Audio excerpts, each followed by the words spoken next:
way it goes.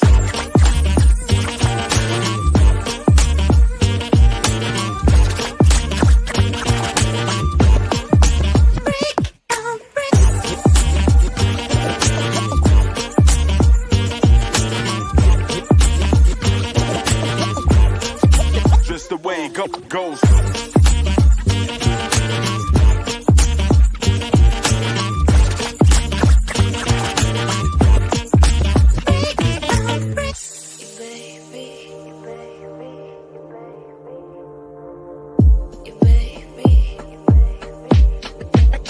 Degrees.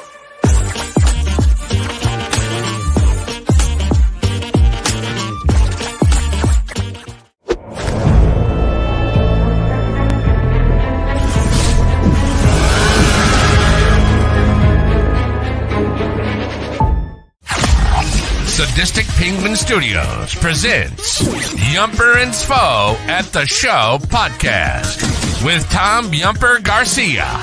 Have you paid your dues, Jack? Yes, sir. The check is in the mail. And Justin Svo Svoboda. What, so I gotta sit here and eat dessert alone like I'm fucking Steven Glansberg? It's almost time, so grab a drink. Get your popcorn ready and get comfortable to hear two guys from Chicago talking movies.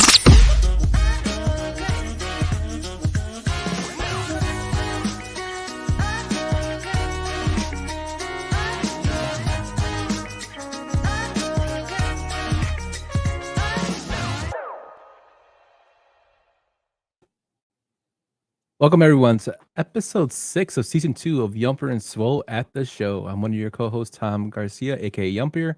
Now with my other co-host, Justin Svo Svoboda. How you doing, Mr. Svoboda?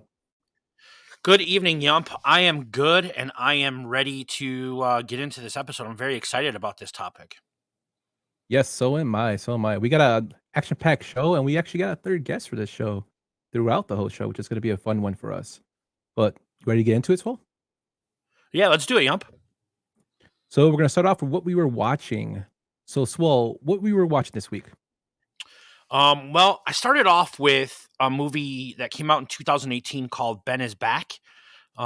Julia Roberts is the main character in it, and her son is, this 17, 18-year-old heroin addict, and he comes home from rehab, and it's a series of events that leads them on this wild goose chase. But it's a very, very like powerful, emotional movie about like the dangers and like the, what it does to a family. We've had this conversation before. I'm obsessed with movies that have to do with like heroin usage and drug usage, just because I've never experimented with any of them. So this movie, like that stuff always intrigues me. And this movie is powerful and hard to watch. I would say that it's not as graphic as Requiem for a Dream, but it's just as hard to watch as Requiem for a Dream. What about you, Yump? What have you watched this week? So that's kind of funny you mentioned that, because I went back and watched an old classic, Deep Cover. And one of the reasons I watched this is because B-Flow, front of the show, is always talking about the soundtrack. And, it was one of the first to hit off the soundtrack is basically Dr. Dre's first solo release as an artist. Yep. So I went back and watched it, and dude, it's totally 90s, like that era. It could not be made today. Just the dialogue. I think the soundtrack was done on Death Row Records. It might have been the first Death Row Records release. Like tonight's the night I get in some shit Deep Cover on the Incognito trip. Like like it's a good movie. Lawrence Fishburne is the man. And, it made me realize they don't make movies like this anymore. And Lawrence Fishburne was just, like he did King of New York. He did Boys in the Hood. Totally diverse actor. And in here he plays a cop. And Jeff Goldblum, everybody talks about how Goldblum's like kind of out there. He plays his role in this movie perfectly. Like it was made specifically for him. Yeah, I don't disagree with you at all. I think like when we talk about the greats, we don't talk about Lawrence Fishburne enough. Like Deep Cover, King of New York, Boys in the Hood, but also like then he flips it around and he does like What's Love Got to Do with It, and he does he plays a professor in Higher Learning, which is an absolutely underrated movie. like Lawrence Fishburne is absolutely upper echelon actors. And a huge MCU fan. What else have you watched, Will? So I went back and I watched my favorite Spike Lee movie. Yes, he did play Cowboy Curtis in Pee-wee's Playhouse. I love that. But I watched my favorite Spike Lee movie, and I go back and forth on what my favorite Spike Lee movie is all the time. Is it He Got Game or is it 25th Hour? And this week, He Got Game came out on top, and it's just a really good look at high school basketball. And Ray Allen actually acted pretty well in this movie for someone that's never been in a movie before. He Got Game is an absolutely fantastic flick. Yeah, there's really not much to say about it. It's a great movie. Denzel Washington, anytime he's in a movie, you're just glued to the screen, even if it's a bad one. And this one's, doesn't disappoint. Great story. I love the high school basketball, on the court, basically in the park kind of concept they're going with here. It reminds you of the movie. What was the movie with Tupac? Above the Rim. Above the Rim. Yeah. So it's kind of around Yeah. that. Kind of brought me back to that type of basketball movies back in the day. But it's such a more powerful message about him trying to basically rehabilitate himself. Yeah, You know, and reestablish a relationship with his son. yeah, it's a great movie by Spike Lee. It's probably one of my favorites of his too. Yeah. So yeah, my two were two totally dramatic, intense movies. But Ben is Back is fantastic. If you haven't seen it, it came out in 2018, and then He Got Game. Yeah. What was your final?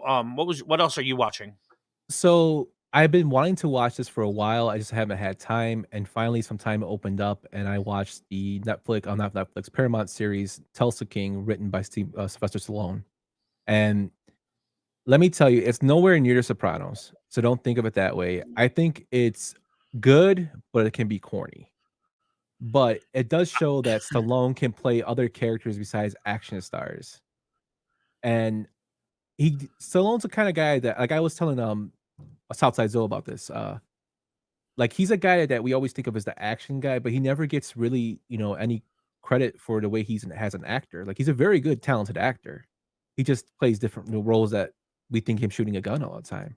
And yeah, he plays a mobster in this series, but he does some pretty good acting, and I like to see him branch out a little bit to something different instead of playing the good guy all the time. This time he kind of plays the anti-hero.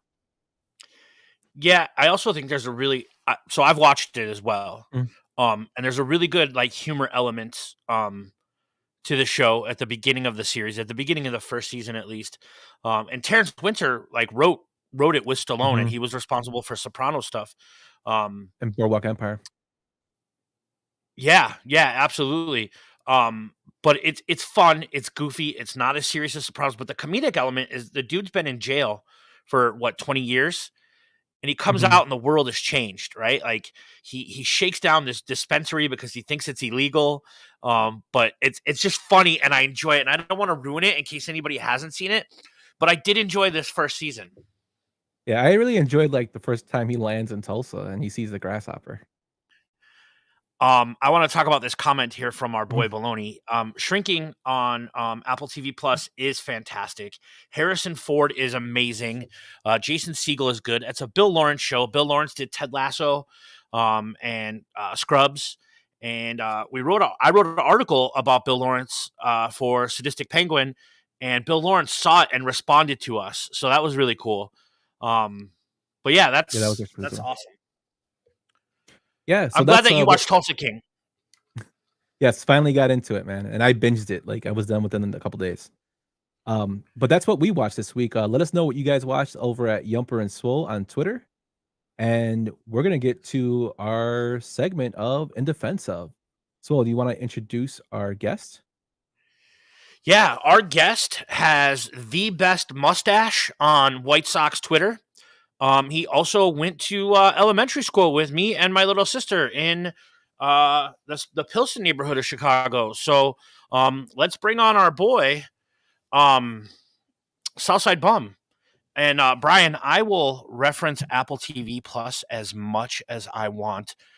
I'm a co-host of this show, so you don't tell me what I can talk about. Anyways, welcome, Johnny. How are you, buddy? Thanks, guys. Thanks for having me. I'm excited and pumped. Thanks for coming on, Johnny. Yeah, we're excited. We're excited to have you on. Yeah, I mean, when Yump hit me up about, first of all, like the 80s, I'm a huge 80s fan. Obviously, I was born in the 80s and whatnot. So, you know, there's so many like movies to choose when it comes to that. So when he told me about that, I was like, yeah, I'm definitely I'm on board. So I'm excited. You got some haters in the audience already, buddy. As long as he's still I know, upset that like what the hell? He's still upset I backed you in the 108 tournament. Yep. He likes Blues so- Brothers, man. He does. That's why we asked him. He likes the Blues Brothers. Yeah, how can you? So hate we that? didn't- That's a great Chicago iconic movie. Come on. I know. Well, according to some people, we're not allowed to talk about Chicago movies because it's cliche. We're not allowed to do it, but We do it. we do it. We do what we want. Yeah. So, Johnny, you know this drill, right? You've watched the show, and also for anybody that's watching this that didn't get to come to the live Wiener Circle event because we couldn't record it. We talked about the Blues Brothers in the Relish Room, and only the three of us here liked the Blues Brothers. The other two bums dissed it. I mean, I don't think they know good movies. I mean, let's just be honest. I'm gonna call it out right now. So They might not know good movies, but you loved it, and that's why we wanted you on. Well, we love you anyways. And we asked you what movie you wanted to defend. But before we get into that, I have some questions. Yump, are you okay if I go ahead and ask him the questions? Go ahead, my dude. Yeah. So, Johnny, we ask everybody these questions, and we just want to know: is there a movie or a TV show that you put on when you're like sick, under the weather, or not feeling well that like comforts you or makes you relax? yeah, there's a couple that come to mind. One of them, as far as TV show, would be Entourage. I don't know if you guys ever watched Entourage before, but that was like one that I could binge watch. Like, I mean, when Entourage came on, this was kind of like in the prime of like when we used to go out clubbing and all that. So I mean, that it was just guys being guys. I mean, so can that show be on now with when Ari was doing all the stuff that he was saying and whatnot? Probably not, but Entourage would be one. I'm a huge Seinfeld fan as well too, so Seinfeld's a good comfort show for me as well too. As far as movies, and I would say I would go to like comedies and whatnot. I love Anchorman. I mean, Anchorman's such a funny movie.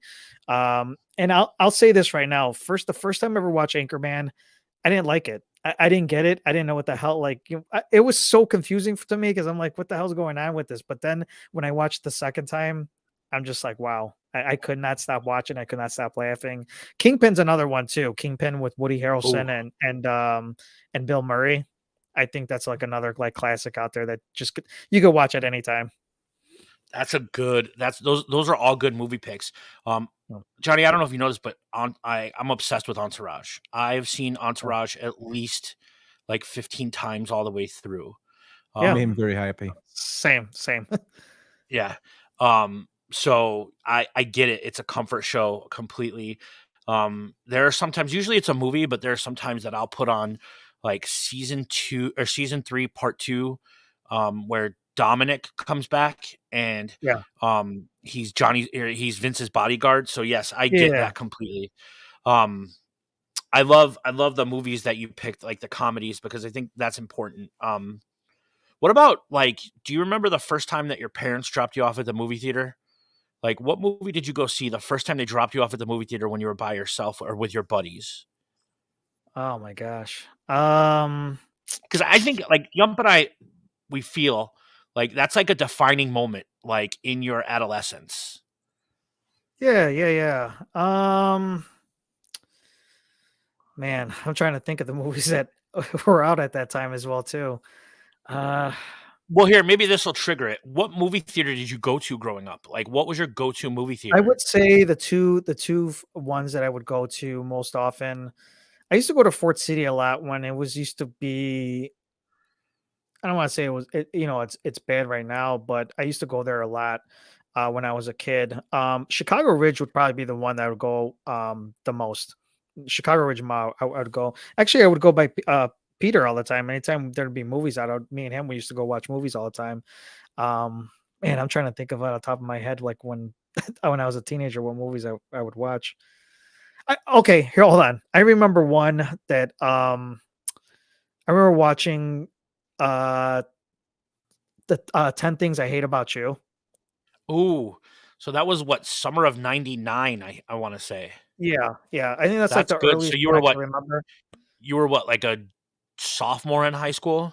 I would say sophomore. I also say Snatch as well too. I remember like watching Snatch like the earliest times that I would go like watch it. I can't remember stuff from when I was 13 or anything like that, but I'm trying to think of stuff when I was like maybe like in high school. So No, and it doesn't like it never has to be like an exact memory. Like if you remember it, it's great, but just around that era. Like yep, I don't remember what was yours. Do you remember what yours was? My first one was American Pie. oh, Okay. That was So nice. you that was with my buddy and his two sisters who went. and did your parents know that that's what you were going to see? No, No. Okay. no. But Okay. yeah, I that's like what I it. saw. I saw it in theater. I like it. I like it. Well, so those are my three questions. Yump, do you have anything for our boy?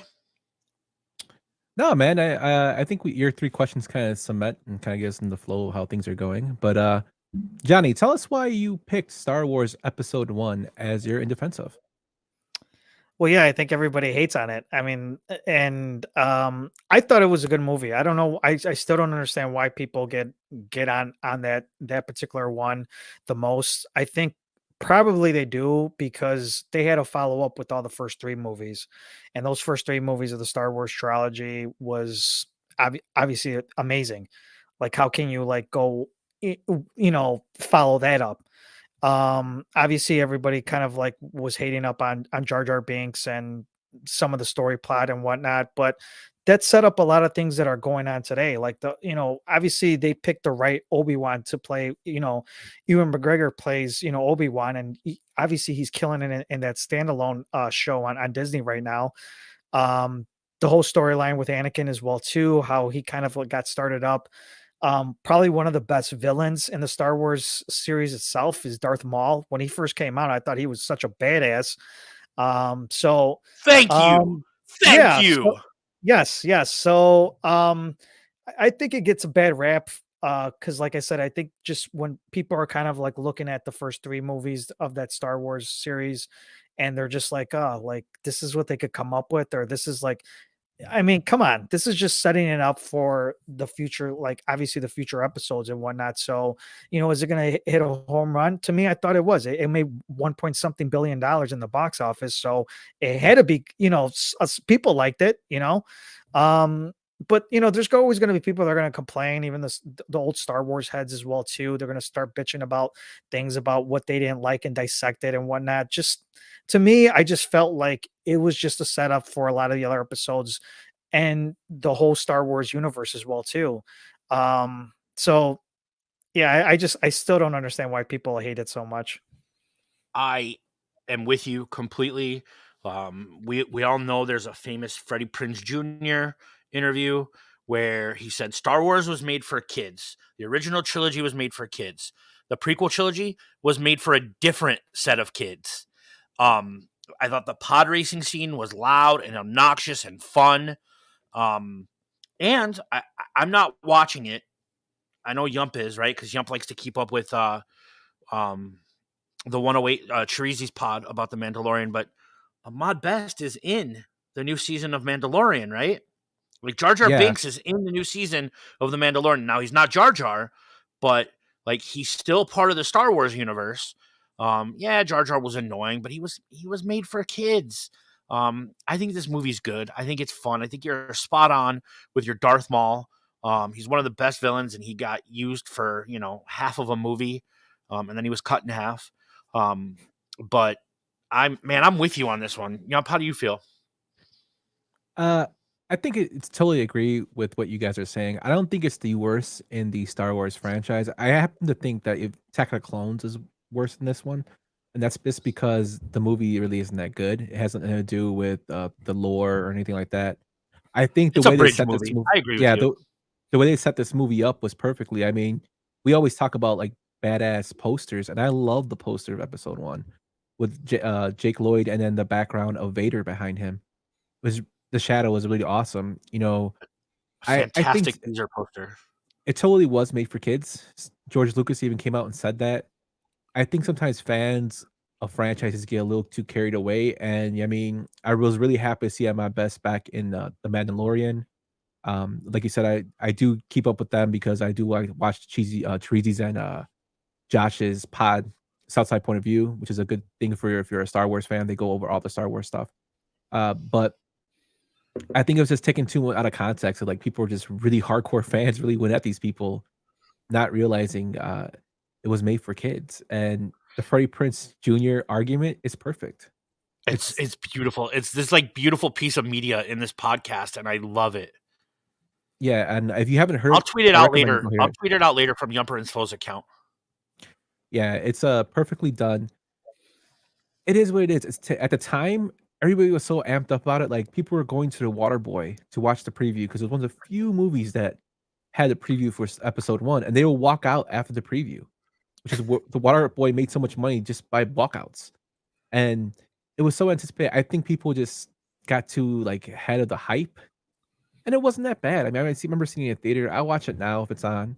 I mean, it has some hokey things in it, but a lot of things in the early 2000s did as well. So I mean, what do you expect? And I think that's exactly one of the arguments that it doesn't hold up is the CGI. Mhm. It was still all new technology, and if that was better, I don't think that this would get nearly the hate that it does. But see, even with that, like they did the Return of the Jedi, they added CGI in it. It's not as it's that was horrible. Everybody loves that movie, and Yeah, but the they were gonna dialogue. love that movie. People talk trash about the dialogue. George Lucas has never been known for writing dialogue in No, any he's of his not fucking movies. Kevin Smith. So Yeah, there's really no argument against it. I would yeah. I like also like to add as well too in that movie, one of the best fight scenes as well too, with the lightsabers and whatnot between Darth Maul and all the the Jedi with Obi-Wan and Qui-Gon Jinn. I just thought like that part as well too was like probably one of the best. Obviously, they've had other lightsaber battles as well too that were just as good. I just think that one I wouldn't say is the top notch, but it's definitely up there. So that's the thing. I don't get it. There were just a lot of good things parts in this movie that um yeah, they just dissect it way too much and they just didn't really I feel like didn't should have enjoyed it. They were just more nitpicking instead of just like, hey, why don't you just watch a movie, enjoy it? There's going to be more. You'll get it later on. You'll be like, oh, okay, actually, this wasn't a pretty bad movie after all. So, but yeah, I don't know. I mean, I I'm don't get with it. you on the lightsaber fight between Qui-Gon, um, Obi-Wan, and Darth Maul with Duel of the Fates is my favorite music in the whole Oh, Star yeah, Wars franchise. yeah. So, like, I'm with you on that one. I'm with you, and I agree. I think this movie gets hated on for not a lot of good reasons. Totally, Tell us what you totally. guys think in the comments, or tweet us what you think about Star Wars Episode 1. I know we've talked about it a little bit before, but we always like talking about Star Wars. Yes. But with that, Johnny, you guys had announced an event today in conjunction with Statistic Penguin Studios. You want to talk about it a little bit? Yeah, our whiskey at Comiskey tailgate party. I mean, it's first one of the year. We started this last year with the Chicago Sports Bums. Obviously, with you guys, we're gonna be doing this, and it's gonna be huge. I mean, we're gonna have beers, food, whiskey. I mean, bourbon, whatever. We're gonna have friends. White Sox Twitter family is gonna come and stop by as well too. Maybe some new people as well too that we don't even know. Maybe they'll stop by. We'll meet new people. So, but overall, I'm excited. The season's gonna start on Thursday, but like the home opener is gonna be on next Monday, the third. So, um, it definitely we've been talking about this since we started even like brainstorming about this. So, how about you guys? I mean, you guys got to be excited as well too. Definitely, man, definitely. You know, we like BSing with you guys anyway, so it's kind of fall into place perfectly. Yeah. We're all going to the games. We wanted to help out because we didn't want you guys to take the burden of a lot of stuff with beers and all that. So we offered to help you guys out. Oh, what popped out. But yeah, totally, totally. Excited about it. Where can everybody RSVP? On our Twitter, I believe that if they want RSVP, you could just message us on our uh, main page, Shy Sports Bums, and just let us know if you're going to stop by. Or Instagram as well too. If you follow us on Instagram as well too, we'll gladly accept that as well too. Cool. Yeah, if you guys make sure you guys do that, and I'm guessing Swole popped out for a second, but let's get into our movies. So we're gonna talk 80s classic, cult classic movies. Now, this is not all our list for in sense of what we think is our top 10 or anything. It's just 5 movies that me and Swell picked, and we're gonna have Johnny along for the ride on this one, where we're gonna discuss the 80s in general. And just movies that are known, some are less known. And just to give you guys kind of a broad opening of, the movies made in the 80s. Now, Johnny, you already said like the 80s is probably one of your favorite times because you grew up during the 80s. I'm an 80s kid as well, so is Swole. There's just so many movies out there that were classics and cult classics and masterpieces that were made in the 80s that we just couldn't narrow it down just to 10. So there might be some left off this list.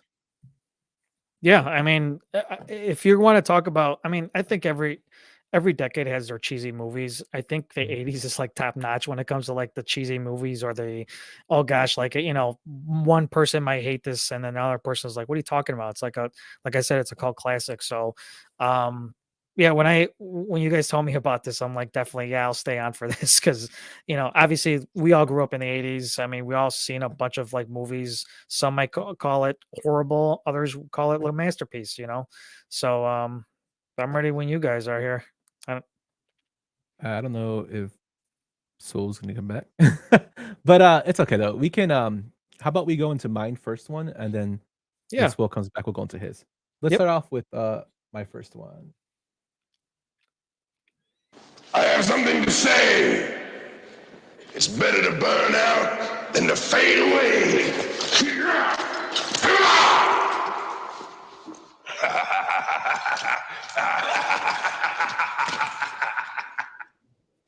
1986's Highlander, directed by Russell McCauley, who also directed music videos for Elton John, AC/DC, Rod Stewart.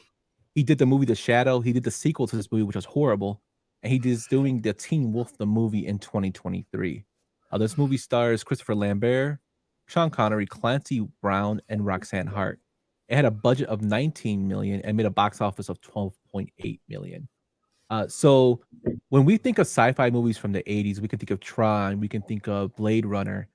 I always think of Highlander because it's one of the first movies I saw, I think maybe in the early like 91 that really got me interested because of Sean Connery's character as Ramirez, because I'm like, why is he playing a Spanish guy?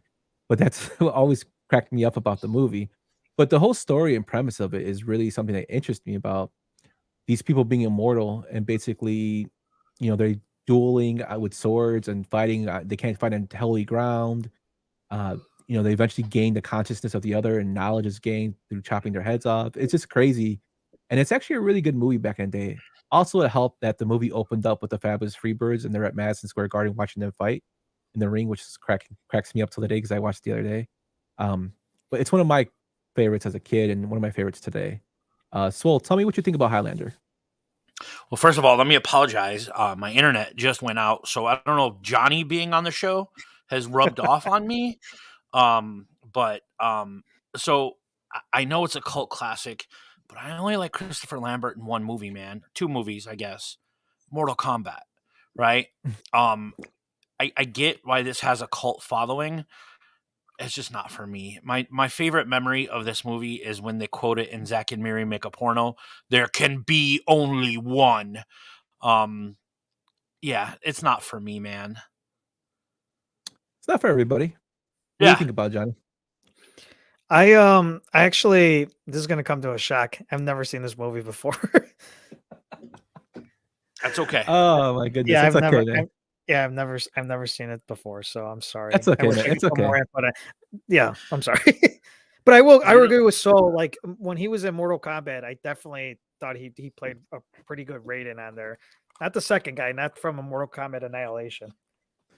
No, that's James Reamer. But Yeah. it's funny you say that, Swell, because Christopher Lambert wasn't originally cast to be Duncan, not Duncan McLeod, McLeod. He wasn't cast to be him at first. Connor McLeod. it was actually Kurt Russell, and Kurt Russell turned down this role to do another 80s movie that I love a lot. I So- wonder what movie that is. So that's kind of funny that he turned it down.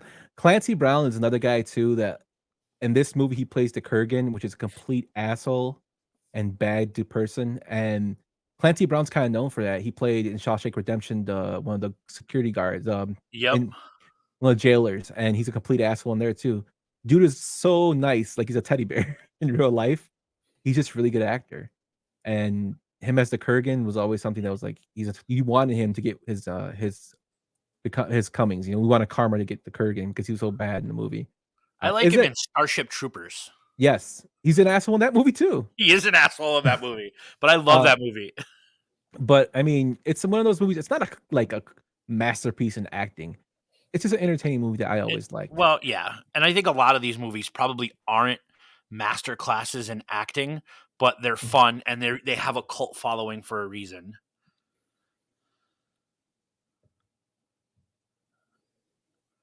Did I lose you guys again?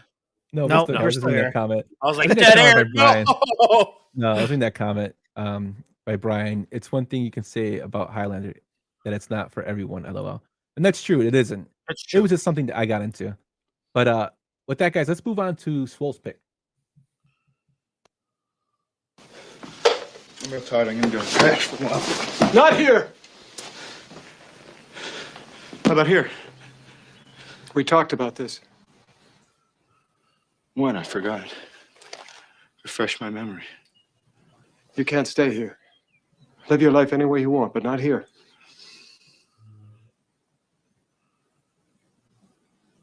Just give me a second. You're a father and I'm a son. I'm your son. I'm sleepy. Dad? Get out. I'll call the police. Less Than Zero, made in 1987, directed by Mira Kanavitska, who also did the movie Another Country, starring Andrew McCartney, Robert Downey Jr., Jamie Gertz, and James Spader. A movie had a budget of $8 million and made a box office of $12.4 million. So, well, tell me why this is your 80s movie. Well, you know, once again, just like the movie that I watched, Ben is Back, I have a weird fascination with heroin use and drug use, and this was really one of my introductions. You know, I have an older cousin that introduced me to movies, and like this was one that he introduced me to, and it was the first time that I really, really knew or understood how great of an actor Robert Downey Jr. was. Like he plays this character, and it's hard to watch. You know, it's these three best friends, and one of them graduates and goes off to college, and it's hard to watch, man. He does some things to get drugs, and his relationship with his parents, but it's a fantastic movie. I love Bret Easton Ellis. I've read, I want to say almost all of his books, and this is probably, I don't know. I like this one as much, if not more, than American Psycho. Yeah, this movie is really hard to watch. It's powerful, and that's the whole point of it.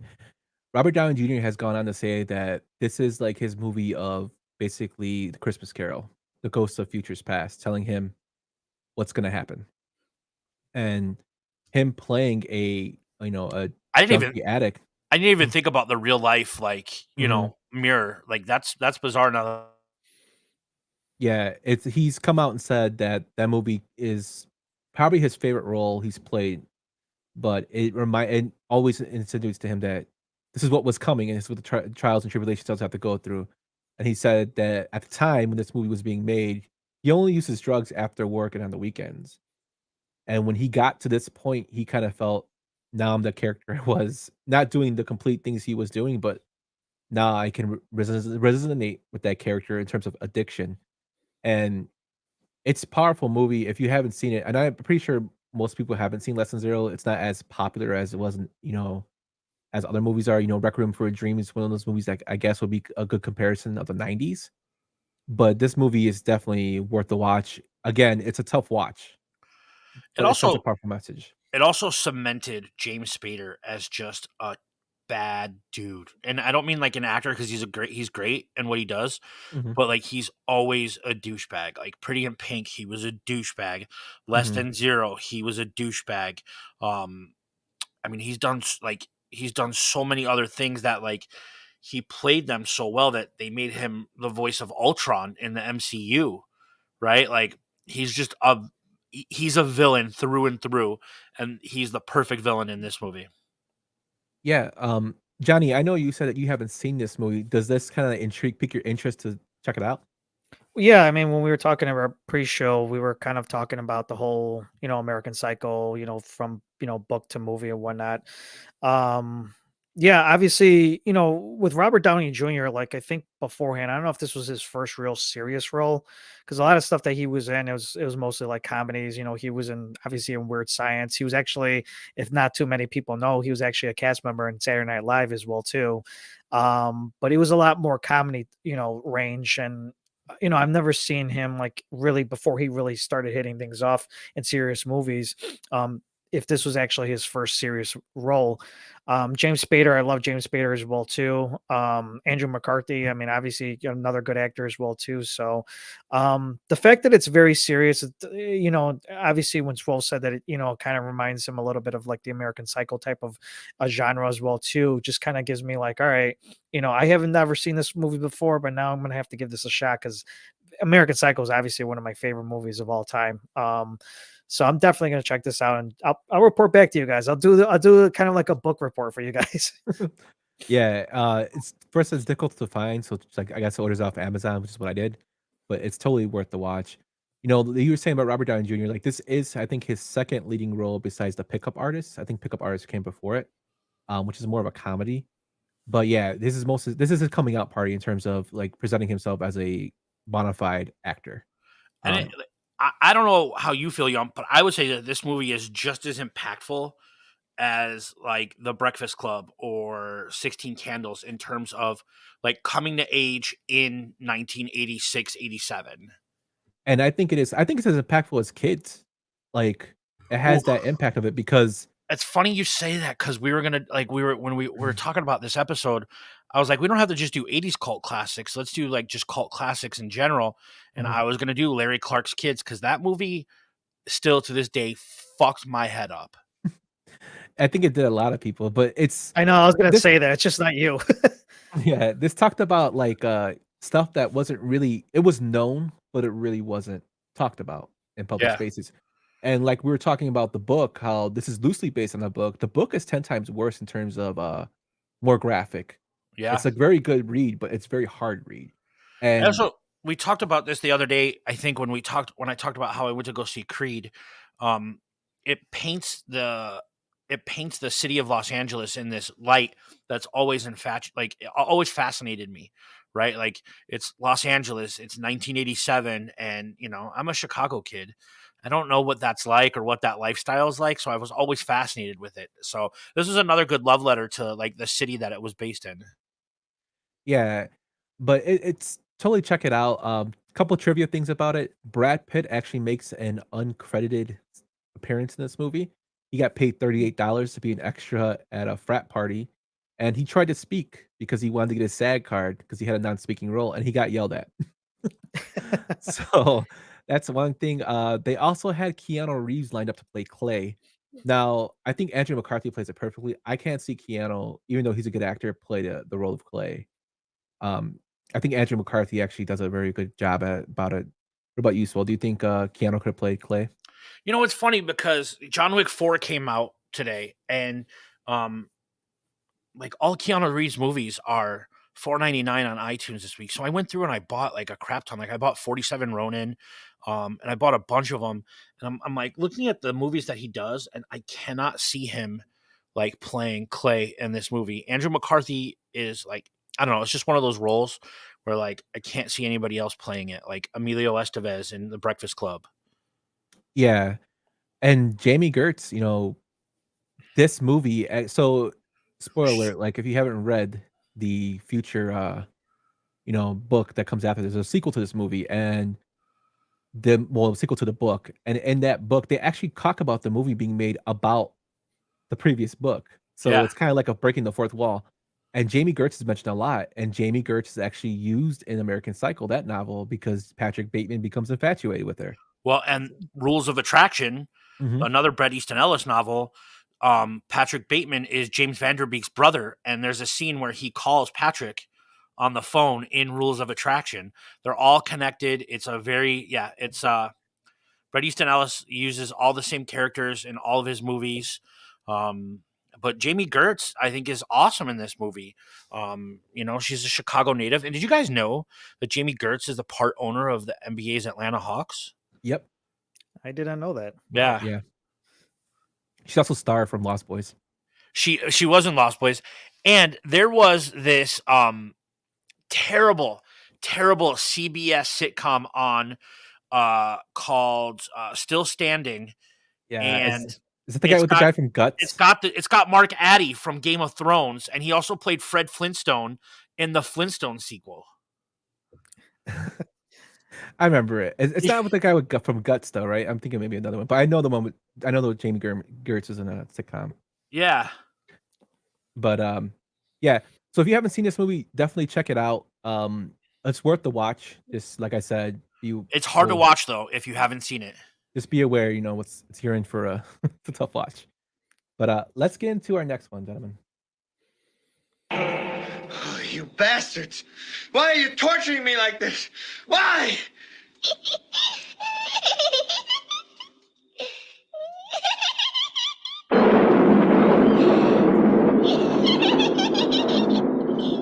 Shut up! We're gonna get you. 1981's The Evil Dead, directed by Sam Raimi, who also directed Spider-Man, Darkman, Doctor Strange 2, and the subsequent sequels of the Evil Dead trilogy, starring Bruce Campbell, Richard DeMoniker, and Ellen Sandweiss. This movie had a budget of $375,000, and it made an estimated of $29.4 million on the high end and about $3 million on the low end. So those numbers can fluctuate between who you ask, but made a pretty nice penny. So this is one of my picks. I'm pretty sure I am a huge Bruce Campbell fan. I love Sam Raimi. But for the movie itself, I think it's one of the first movies that I've seen that can incorporate comedy and horror into one thing. It could be scary and it could be funny. And Bruce Campbell pulls it off perfectly with the way his role as Ash.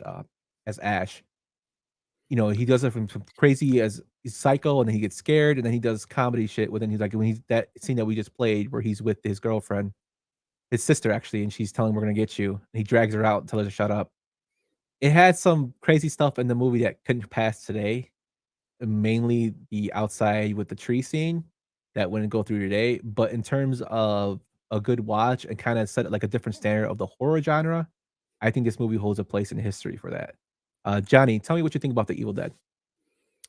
You're probably gonna get pissed off at me on this one because I haven't watched this one either. It's good. It's not as good as Scream, Johnny, but it's good. I'm a terrible guest. You got to think about researching who you come on this show. But no, I'm just kidding. The Evil Dead. I will say one thing though about The Evil Dead. I mean, this is not something that like I have not seen as far as like advertisers or whatnot. I don't know why I have never got around it because I'm a huge comic book nerd.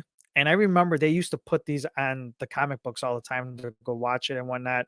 And I don't know why I've never seen this before because it's like how you mentioned is that it wasn't like a real like kind of scary movie because I know there was a lot of comedy into it as well too. And I think that's what was so interesting about this particular movie. But yeah, again, I don't know why I haven't watched it. But another book report for you guys. So I will definitely check this one out and report back and tell you what I thought about this. Because I know this does have a very good cult following. I know there's a lot of people that have watched this movie, and to me, it's kind of like those. I know we're going to talk about it here in a second. I don't want to give it away, but it's that movie that's like if you tell one out of like maybe 5 people, somebody's going to know about it. Yeah. So we had a debate on Twitter earlier, and I'm not getting into that debate. This movie's fucking awesome, right? Like this is a good movie. Like I'm not the biggest Sam Raimi guy, and I thought his entrance into the MCU was a piece of trash. But this movie is a classic, and they have tried now it'll be twice now to reboot this movie. The first reboot was like the bloodiest reboot I've ever seen in my entire life.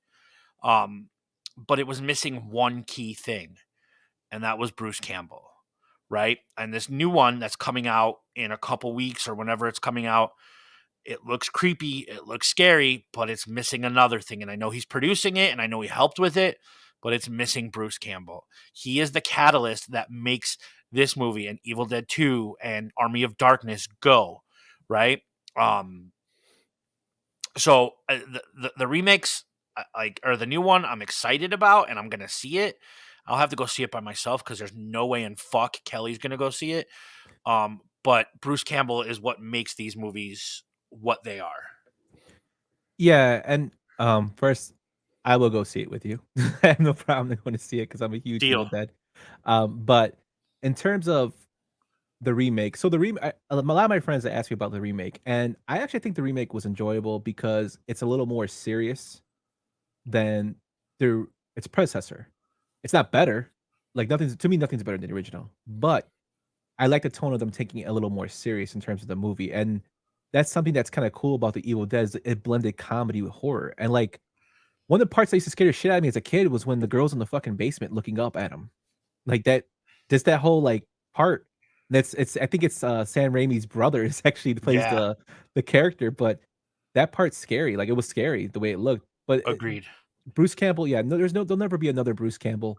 And I loved him in Ash versus the Evil Dead, which is a television series that was on Stars. It was on Stars, yeah. That people have been pining to get rebooted again because there's such a big following to that, and Bruce just can't physically do the role anymore. He's admitted to it. He can't physically do, Ash's antics, and But he doesn't like being covered in blood. I love that about him, right? Like, you know your limits and know what you're good at, right? Like, unlike some people, and I'm not going to throw any actors under the bus by like saying their name, not that they watch this shit to begin with, but like some people just need to know when to hang it up, right? Like you can't do the same things you do, right? And rather than ruin your legacy, like go out on top. Like I don't need to see you kicking a dude on the curb and it looks bad, right? Yeah, Brian says he's in for it too, and then Brian also said that we need to have a Bruce Campbell movie marathon. We can watch even his role Sky High. Yeah, he is in Sky High. I So forgot about yeah, I that. love Sky High. So you and Brian and I have been talking about like my outdoor projector, and like I have that wooded area in the back of my yard. Mhm. Like Evil Dead could be a cool movie, like to have everybody over to do on the outdoor projector, like around the fire pit. Yeah, barbecue. Yeah, we can do that. Johnny, Yeah. You're more than welcome to come to that. So is the other bums. Johnny's always welcome. So you can finally see it in color with us. Yeah, if you guys do it, maybe I'll wait until that happens. So Done. Say less. Yeah, but definitely a iconic movie in terms of horror. And one more thing about it that really, really makes me love it even more is that this movie was shot over 3 years, and it was Sam Raimi's baby. Him and Bruce Campbell grew up best friends in high school. So Bruce Campbell actually, put up his parents' house to help fund this when the movie was running out of money. They lived in that cabin when they weren't shooting. They couldn't take showers, there's no running water, and they did it just for love of acting and making a project they wanted to do. They thought they made it when this movie was showcased at their local theater. That was their defining moment, and now he's known. Sam Raimi's one of the best Hollywood directors out there. Bruce Campbell's he calls himself a B-list actor, but has such a big cult following that at conventions and his cameos in movies are loved. It just warms my heart that they work so hard for something so little and they got even bigger piece of the pie. Yeah. Sam Ash. Oh, he's in Burn Notice too. Yeah, he's in Burn Notice. I didn't know that. Yeah, he plays his partner. But let's go on to our next film. I was thinking of the immortal words of Socrates, who said, I drank what? 1985's Real Genius, directed by Martha Coolidge, who also did Valley Girl and Rambling Rose, starring Val Kilmer, Gabe Jarrett, Michelle Manerick, and William Atherton. This movie had a budget of $8 million and made a whopping $13 million at the box office. So, Swole, tell me why Real Genius is on your 80s cult films. I mean, once again, this is a movie that I don't think gets enough love. It is like Val Kilmer is fantastic. We talked about James Spader as the ultimate villain in movies, but William Atherton has been a bad guy in this and Biodome and Die Hard. Like absolutely hilarious movie about two like smart kids that go to this like MIT type school. It's funny. It's like you're a teenager, you can relate to it. Real Genius, I think, is a comedic gem that doesn't get talked enough about in terms of 80s classics. Johnny, have you seen this one? No. I will hold on. I'll say something about this because I have YouTube. I pay for the so I don't have to, you don't have to watch commercials, ads. whatever. Yeah, to block ads. This shows up a lot on my recommended movies, and I've always passed by it. I've seen it like so many times pass up. I'm like, oh, should I watch this? I was like, oh, I didn't know Val Kilmer was in, like, he looks so young in that So movie. young.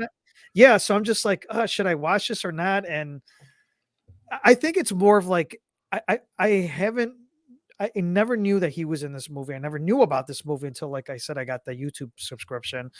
And now that I hear more people talking about it, I gotta watch this too. So there's a lot of book report, like kind of movie reports. I gotta give you guys. Man, your list is growing, man. Report back here. So I think that could be like an episode, like where we bring Johnny back and he gives us his reviews on movies that we say we loved. Or we Yeah, can do a segment once in a while. Has Johnny watched? Has Johnny seen this? Yeah. Yeah. Johnny, hit me up after the show and I'll give you my Movies Anywhere login and you can watch it too because I have a massive library. Cool. Yep. Definitely. I'll check this You out. guys all look way young. This is the best compliment that I could get, but I am 41 years old, Sam. I appreciate that, but I still get carded a lot, Sam. So I got I got carded yesterday. Yeah, I don't know why. I was like, I got gray hair. Like, why are you carding me? Yeah, I get carded all the time. Yeah. No, I love this movie, Real Genius. I love like Val Kilmer and what's his name? I forgot what the character's name is. He's so smart, and like they realize that Atherton is using him to like build this weapon for the government, and they're not with it at all. And they turn around and they use it on him, and they fill his fucking his house up with popcorn at the end. Mitch, yeah. Like I think this movie is brilliant, and it was another one that my cousin Mark like introduced me to that I had never heard of before. Yeah, so this movie, some of these movies we actually talked about in our second episode that we ever did, which is the 80s teens movies, and that fucking pod was like almost 3 hours, and we went through I think 50 movies, right? So that's when we were like, okay, we got to cut. That's when we realized that we need to like narrow it down. That and the Adam Sandler episode, we were like, nah. Yeah, it's too long, but this movie is something that needs to be seen in terms of, it's one of those hidden gems of the 80s that people don't talk about a lot. And it's a funny movie. It's corny, but like a lot of the 80s movies back then were corny. They were corny. But this is like Val Kilmer kind of out of his element, like one of the first Val Kilmer things. After this, a year later, he would do Top Gun. So people know him as Iceman, but he's always going to be known as Chris to me because I saw this before that. There's like goofy little things in this movie, like when they use the dry ice to make like an ice rink in the dorm room, or when he takes the ice and he uses them and shaves them into quarters to get his coffee in the morning, or who's the character that lives in their closet? It's the guy who lives underneath their he was a guy that went crazy or something like that. I just like I think this is a perfect like 80s movie that you knew about. Laszlo you didn't know about. Yeah, that Brian Reacher Laszlo. But it has a good message in terms of you focus so much on work, you got to learn to live a little. Yep. And even the people who have the most talent in the world, they have to relax. And that was the whole point of Val Kilmer's character, was just gotta relax a little bit. Like he burned out and he was like, I just want to have fun. Yeah. So Johnny, I think you would like this one. It's kind of corny, but it's right up your alley for 80s, man. If it's corny, 80s, it's definitely down my alley. I promise you, Johnny, if you don't like this movie, I'm not going to say love, but if you don't like this movie, I will buy you a bottle of bourbon of your choice. Reasonable. So Johnny's going to say, I hate this movie. Reasonable. But I trust Johnny to be honest with me. I'm gonna watch this after we get off this pod, and I'm gonna text you like right away, dude. This is the worst movie This ever. movie fucking sucks. Yeah, give me a Weller, please. Thank you. I trust you. I trust you, Johnny, to be honest with me. I will. Hey, I'm honest right here, so I will definitely check it out. I'm actually, I don't think I got anything going on after this podcast, so I think I might put it on because it's like I said, it's always on my recommendations of what to watch. I think now is that time. I have to check it out, so I'll check it out.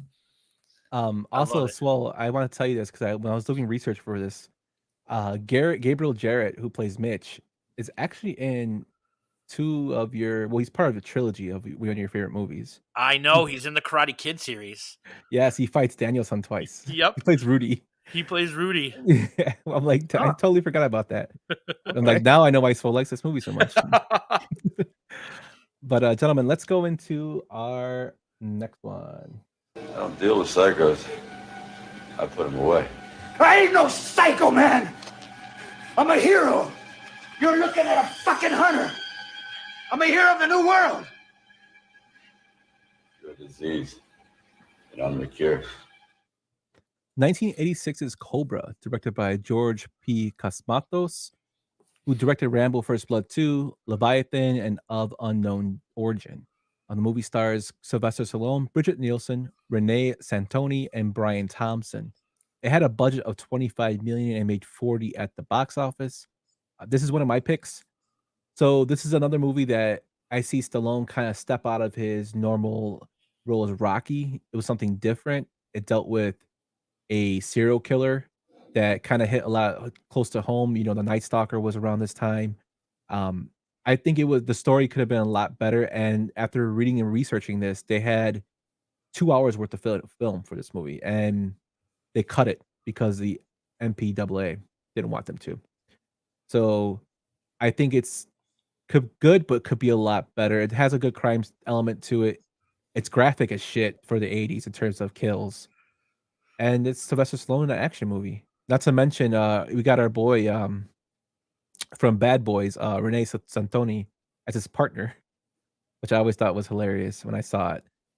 It's something that Stallone really isn't kind of known for, but it has grown so big in terms of cult following that he posted an old picture in 2017 with the Cadillac that he drives in this movie.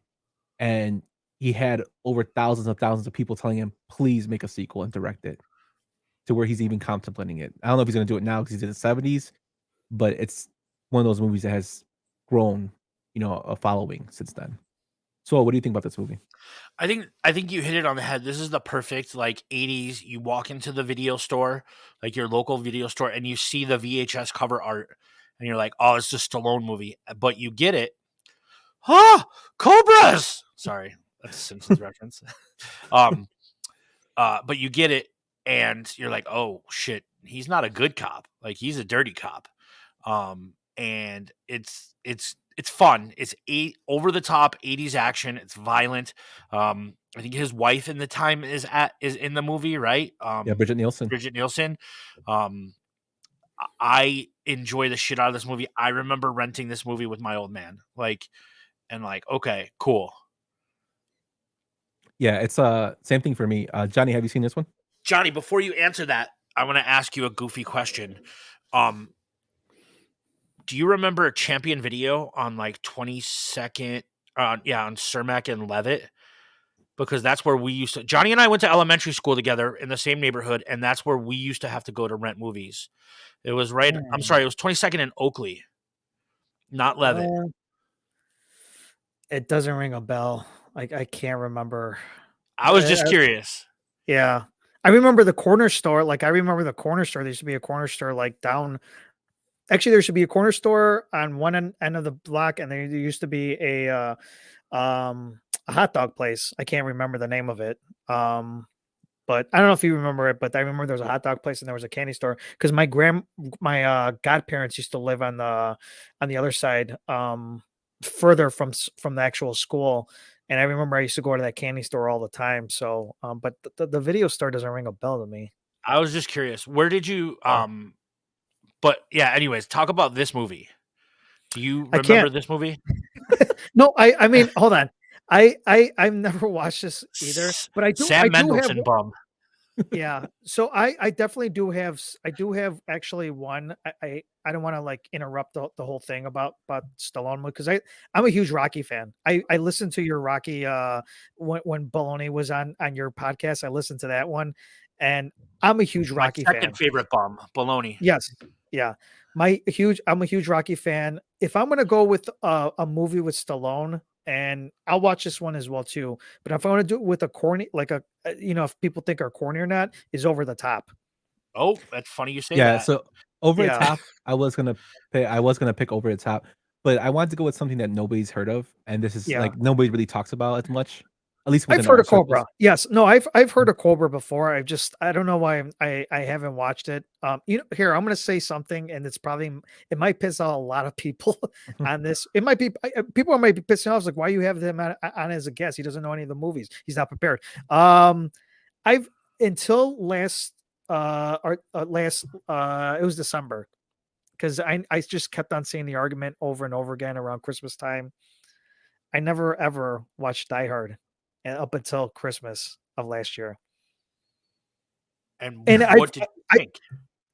I loved it. I loved it. I watched Die Hard with the Vengeance way before when that came out, and I loved it. And I don't know why it just didn't resonate to me. Like, oh, maybe I should go watch the first one because everybody loves and talks about the first one all the time, saying if it's a Christmas movie or not. And obviously, we're not going to get into it right now, but like I said, it takes me a while to watch movies. I'm not sure why. I've heard of Cobra before. Don't know why I haven't watched it, but this is another one that'll be on my list, and I'll report back to you guys and let you know what I think about it. No, I that's think not that totally this one- like unheard of. Like, I mean, Yeah. I've never seen Blazing Saddles till maybe like 5 years ago, and everybody was telling me about how and great Blazing Saddles was. I never saw Spaceballs until I met my wife. Oh, yeah. Yeah, so I mean, there's movies that there are people who say that are class. I mean, there's just so much content to consume. You can't like we talk movies, but we can't consume everything, and we try. I mean, I've tried. Well, and but Roper said it best on the pod. He's like, "There's so much content out there that I can't consume everything." Mhm. Yeah, and I'm a huge Stallone fan. Don't get me wrong. Like I love Stallone movies. Obviously, Rambo. He was in another movie that I haven't seen, like one of his earliest movies in the 80s. Not earliest because obviously he did Rocky before then, but he was a goalie, an Italian goalie. I can't think of the movie right now, but it's supposed to be like a good movie as well too. So, yeah, I don't know why I haven't watched it. I mean, this is that's up there as far as like Stallone Escape to movies. Victory, it's called. Our second favorite bum is back in the chat. Escape from Victory is the name of that movie, Johnny. When Okay, a there you goalie. go. There you go. So real no, quick, and- little side conversation. What's your favorite Stallone movie of all time? I'm gonna say Rocky 4. Man, that's a good one.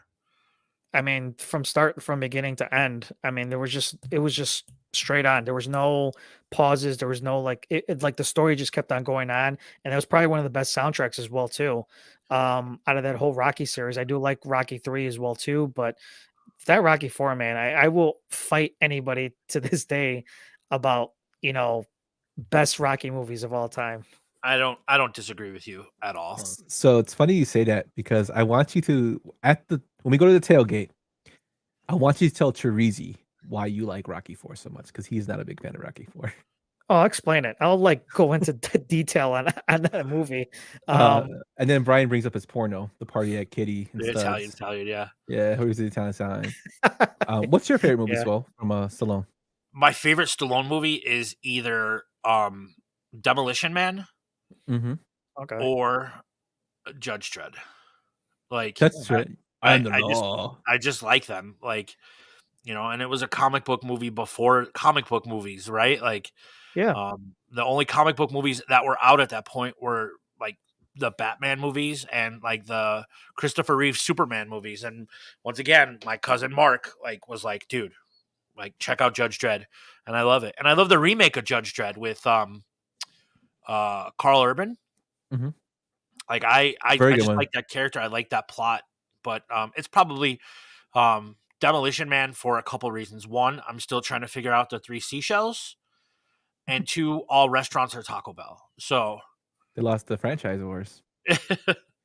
Mine personally, I have two. So Rocky, because Rocky was one of the first Stallone movies I've ever seen. Um, it shows his range as an actor, and that kind of translates to Creed, where he got nominated for an Oscar for being Yeah. Rocky Balboa.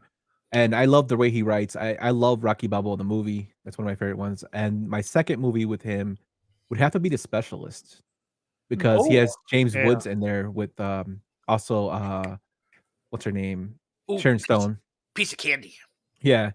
And James Woods, he's Yeah. not taking all his personal antics because he's a whack job. Excellent actor. And they play off each other so well in that movie. And it's something that so Stallone plays a little bit more serious role in that movie, which is something I liked. Yeah.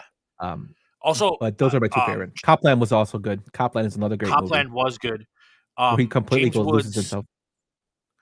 James Woods playing himself in Entourage with Drama and Turtle trying to get the tickets to the Aquaman premiere is hilarious TV.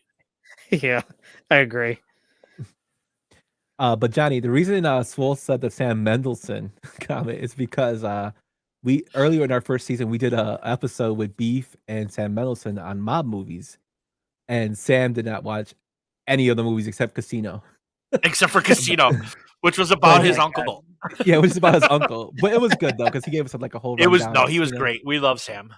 So we just it's kind of like one of the little like inside jokes we have. But I know you're gonna see some of the movies coming up that we have in the future. Well, we're gonna have Johnny over for Evil Dead outside around the fire pit. Yeah. Yes. Yes. I will go. I'll watch it. But let's go into our next one. I never broke into a car, never hotwired a car, kid. I never broke into a trunk.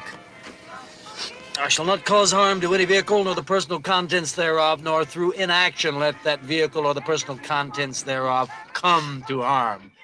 It's what I call the repo code, kid. Don't forget it. Etch it in your brain. Not many people got a code to live by anymore.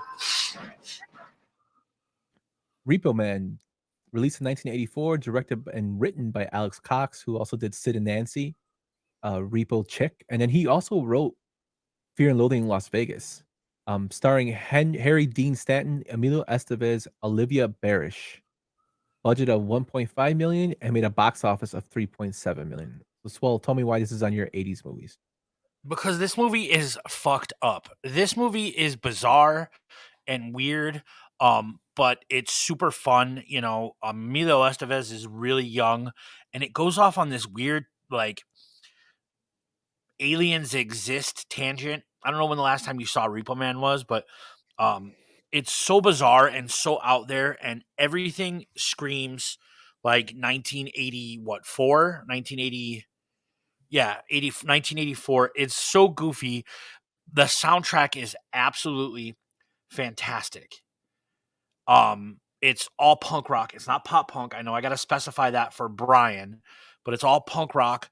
And I love this movie. It's so bizarre. So I haven't seen this one until recently. Like, meaning when you put this movie on a list, I had to watch it because I haven't seen it. It is totally 80s. It's totally around the UFO craze from back then. I mean, the opening scene when the guy gets fucking evaporated, just looking in the trunk of the car. Like, it's corny, but it's got its own little like nostalgia and good feeling to it. It's a strange movie, and seeing a young Emilio just cracks me up because he's actually, I think he was a lead singer of a punk band, right? He got that was his character. He got let go from his job. His girlfriend dumped him and whatnot. Yep. But he becomes a Repo Man, and that scene I played, the sound clip, is from them snorting coke in the car while he's explaining the Repo Man to him. Talking about the rules. Yeah, and Alex Cox, who wrote this movie and directed it, said that those rules were actually from when he was a Repo Man. So this has some real life, stigma to it. Johnny, have you seen this movie? If you have, I'll be very surprised. I've actually, I'll be honest, I've never even heard this movie before. It's so obviously we love The Breakfast Club. Yeah, I was curious about like Emilio Estevez, and I looked into it, and don't put that up there, Yumper. Don't encourage him. But I looked into like what Emilio did before, and I went back and I watched this, and it's intense. Harry Dean Stanton's in it, and Harry Dean Stanton was in fucking everything in the 80s. Yes. He's also like he plays a cokehead perfectly in this movie too. Well, and he plays such a loser too. Like he played a loser in Pretty in Pink too, right? Like Yeah, it's he was dad. Molly Ringwald's dad, and he was a loser that couldn't get a job in that movie. He's a loser in this movie. Like It's he kind just of funny because when I saw him, I'm like, man, does he always just play a role where his hair's like completely wet? And he's supposed to be drenched in sweat. Like, yeah. Actually, that's funny you mentioned that. Like, you notice that kind of like actors or actresses, they're kind of typecasted to that particular role. Like, if Mhm. they're ever in that one particular role, it's like, oh, you got to put you in this role because you'll be perfect for it. Like, I've noticed that on a lot of like actors, actresses over the years that you're kind of basically typecasted, like you're that particular person. Yeah, I mean, the guy who played Buffalo Bill from Silence of the Lambs, I can't think of his name off the top of my head, but he actually turned down a lot of like blockbuster roles because he was typecast as a serial killer or as the bad guy, and he didn't want to do that. So he lost a lot of work, and eventually it didn't work out for him where he became, more popular. But if he would have went that, he would have been totally typecast. And I think Leonardo DiCaprio says it the best. He tells a lot of actors, don't do a Marvel movie unless you're established. You don't want to be typecast as just doing superhero movies. And that's why he's never going to be typecast because he's Leonardo DiCaprio, but that's what he tells everybody that's up and coming, which I think is pretty funny. Ted Levine, thank you. Do you think he'll ever be in a Marvel movie? I don't think so. My wife says this because me and my wife started dating.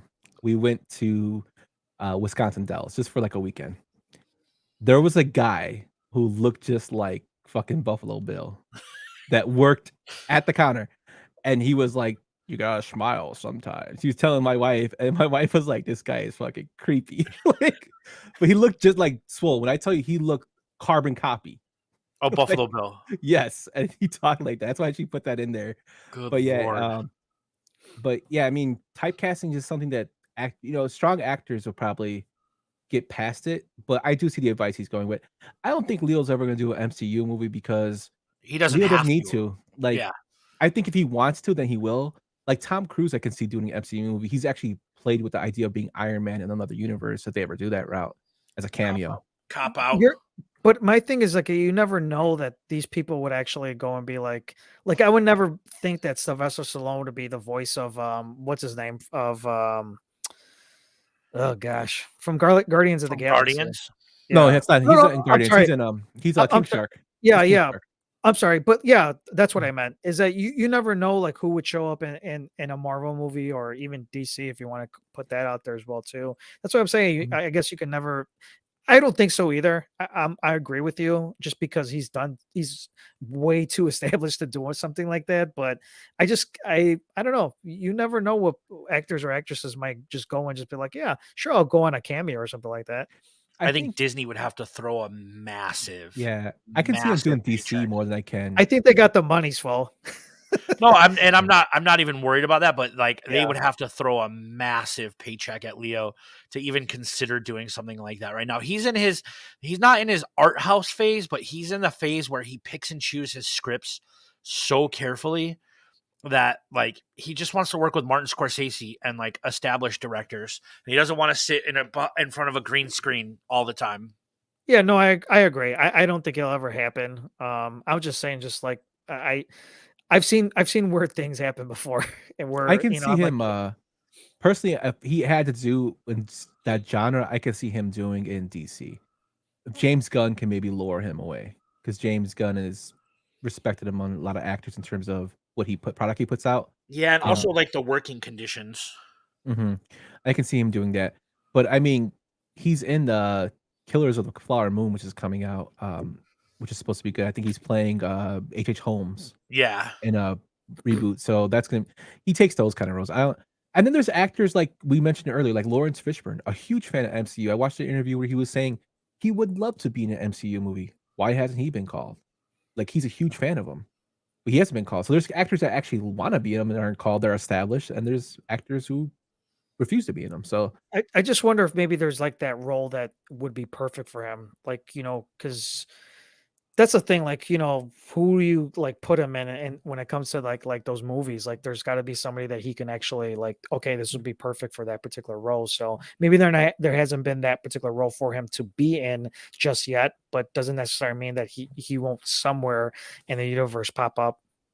yeah, and so that's why I say I think maybe in the DC universe he might is more likely.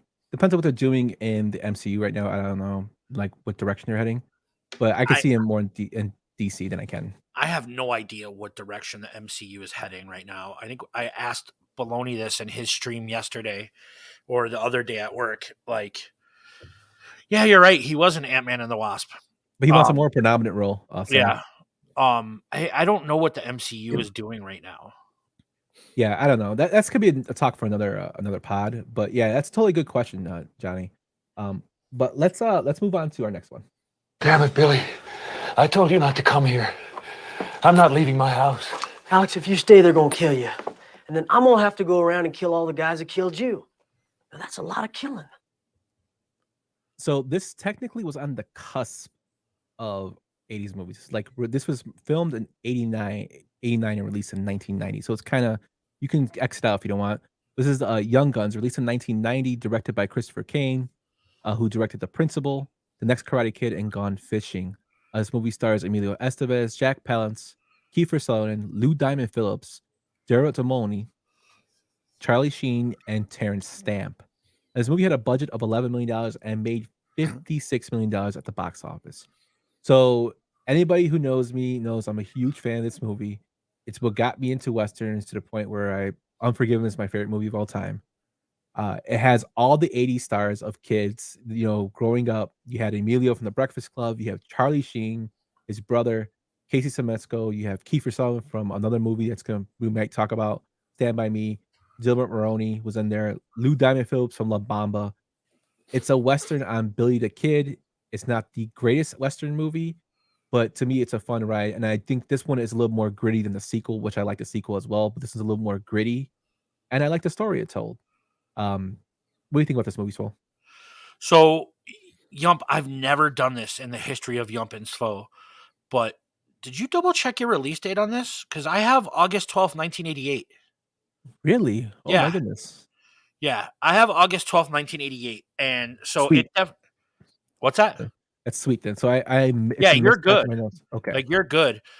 This was a movie that I very, very well remember going to the video store with my old man and renting it and being obsessed with it.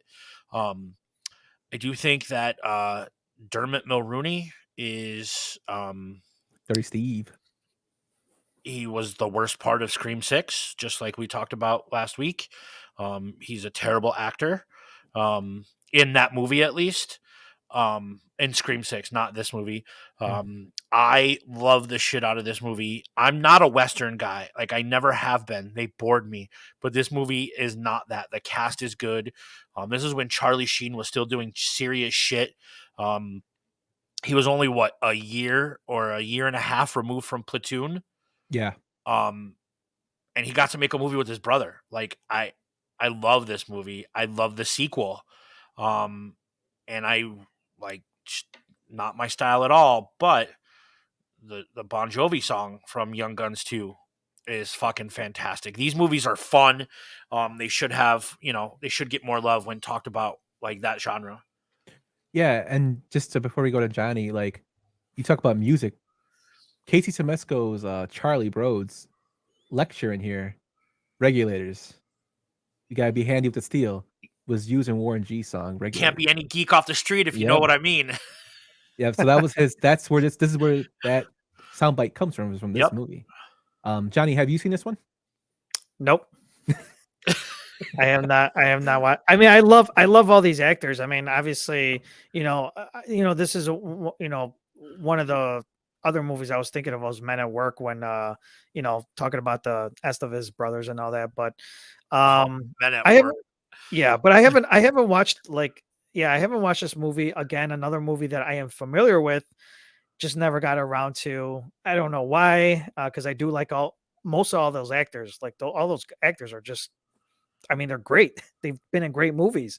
But yeah, I just never got a chance to watch this. But I will. I'll watch it. I gotta write down like how many movies I gotta watch and report back to you guys. I think I'm gonna have to take a day off of work or something like that just to watch a all these movies at once. Nah, it's all good, man.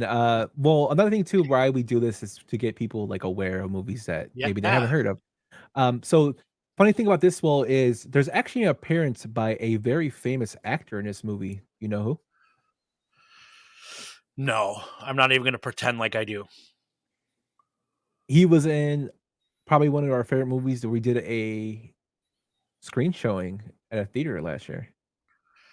Oh, was Val Kilmer in this movie? No, not Val Kilmer, but the main star of that movie was. Oh, Tom Cruise was in this movie. Yeah, so in the end, the shootout at the end, he's one of the cowboys that get blown away. Really? Yeah, he just Wow. happened to come on set, and they're like, "Do you want to beat it?" He's like, "Sure." So he was one of the cowboys that gets shot. See, that's Uh, why you tune in, because Yump hits you with those gems right there. yeah, so I love this movie. Like the whole thing where Brian's been mentioning in the comments, "Hey, Yump, did you see the size of that chicken?" When they're on peyote, it's like cracks me up because they slow down their voices, they act really high. When they're walking through the Native American indigenous camp, and they're like, "Why aren't they shooting us?" And he's like, "We're in the spirit world, dumbass. They can't see us." Always cracks me up because he's such a dick, Sturdy Steve. But definitely check this one out. Uh, Another fun fact about this is the crew used to and cast used to get drunk at night, and they would play music, and they would make Lou Diamond Phillips sing La Bamba because he was in the movie, so they would make him sing it, and I I think mean, that's hilarious. how dope would it have been to be a fly on the wall, like when you're drunk and Lou Diamond Phillips does Mhm. his Richie Valens? Like that would be amazing. Yeah, and there's actually a new film coming Foreshadowing out. too. Yes. There's a new film coming out, Young Guns 3, which is directed by Emilio and written by him with the original cast returning. Um, Wow. Okay. Kiefer Sullivan, Really? Lou Diamond. Yep, it's I think it's called Alias Billy the Kid. So I wanna know how they're gonna spin the story because spoiler alert, like they die. They're all, But yeah. yeah, Yeah. but it's supposed to be like transition. I think when he I guess it's gonna follow after he basically becomes Bill. So we'll see.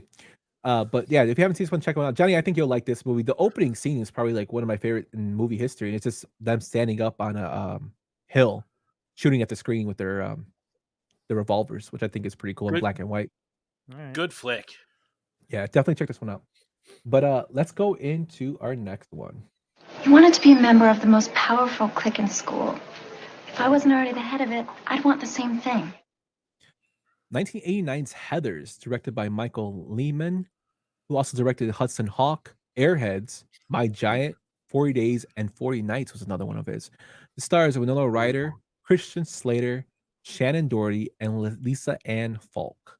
So we had a budget of $3 million and made $1.1 million at the box office.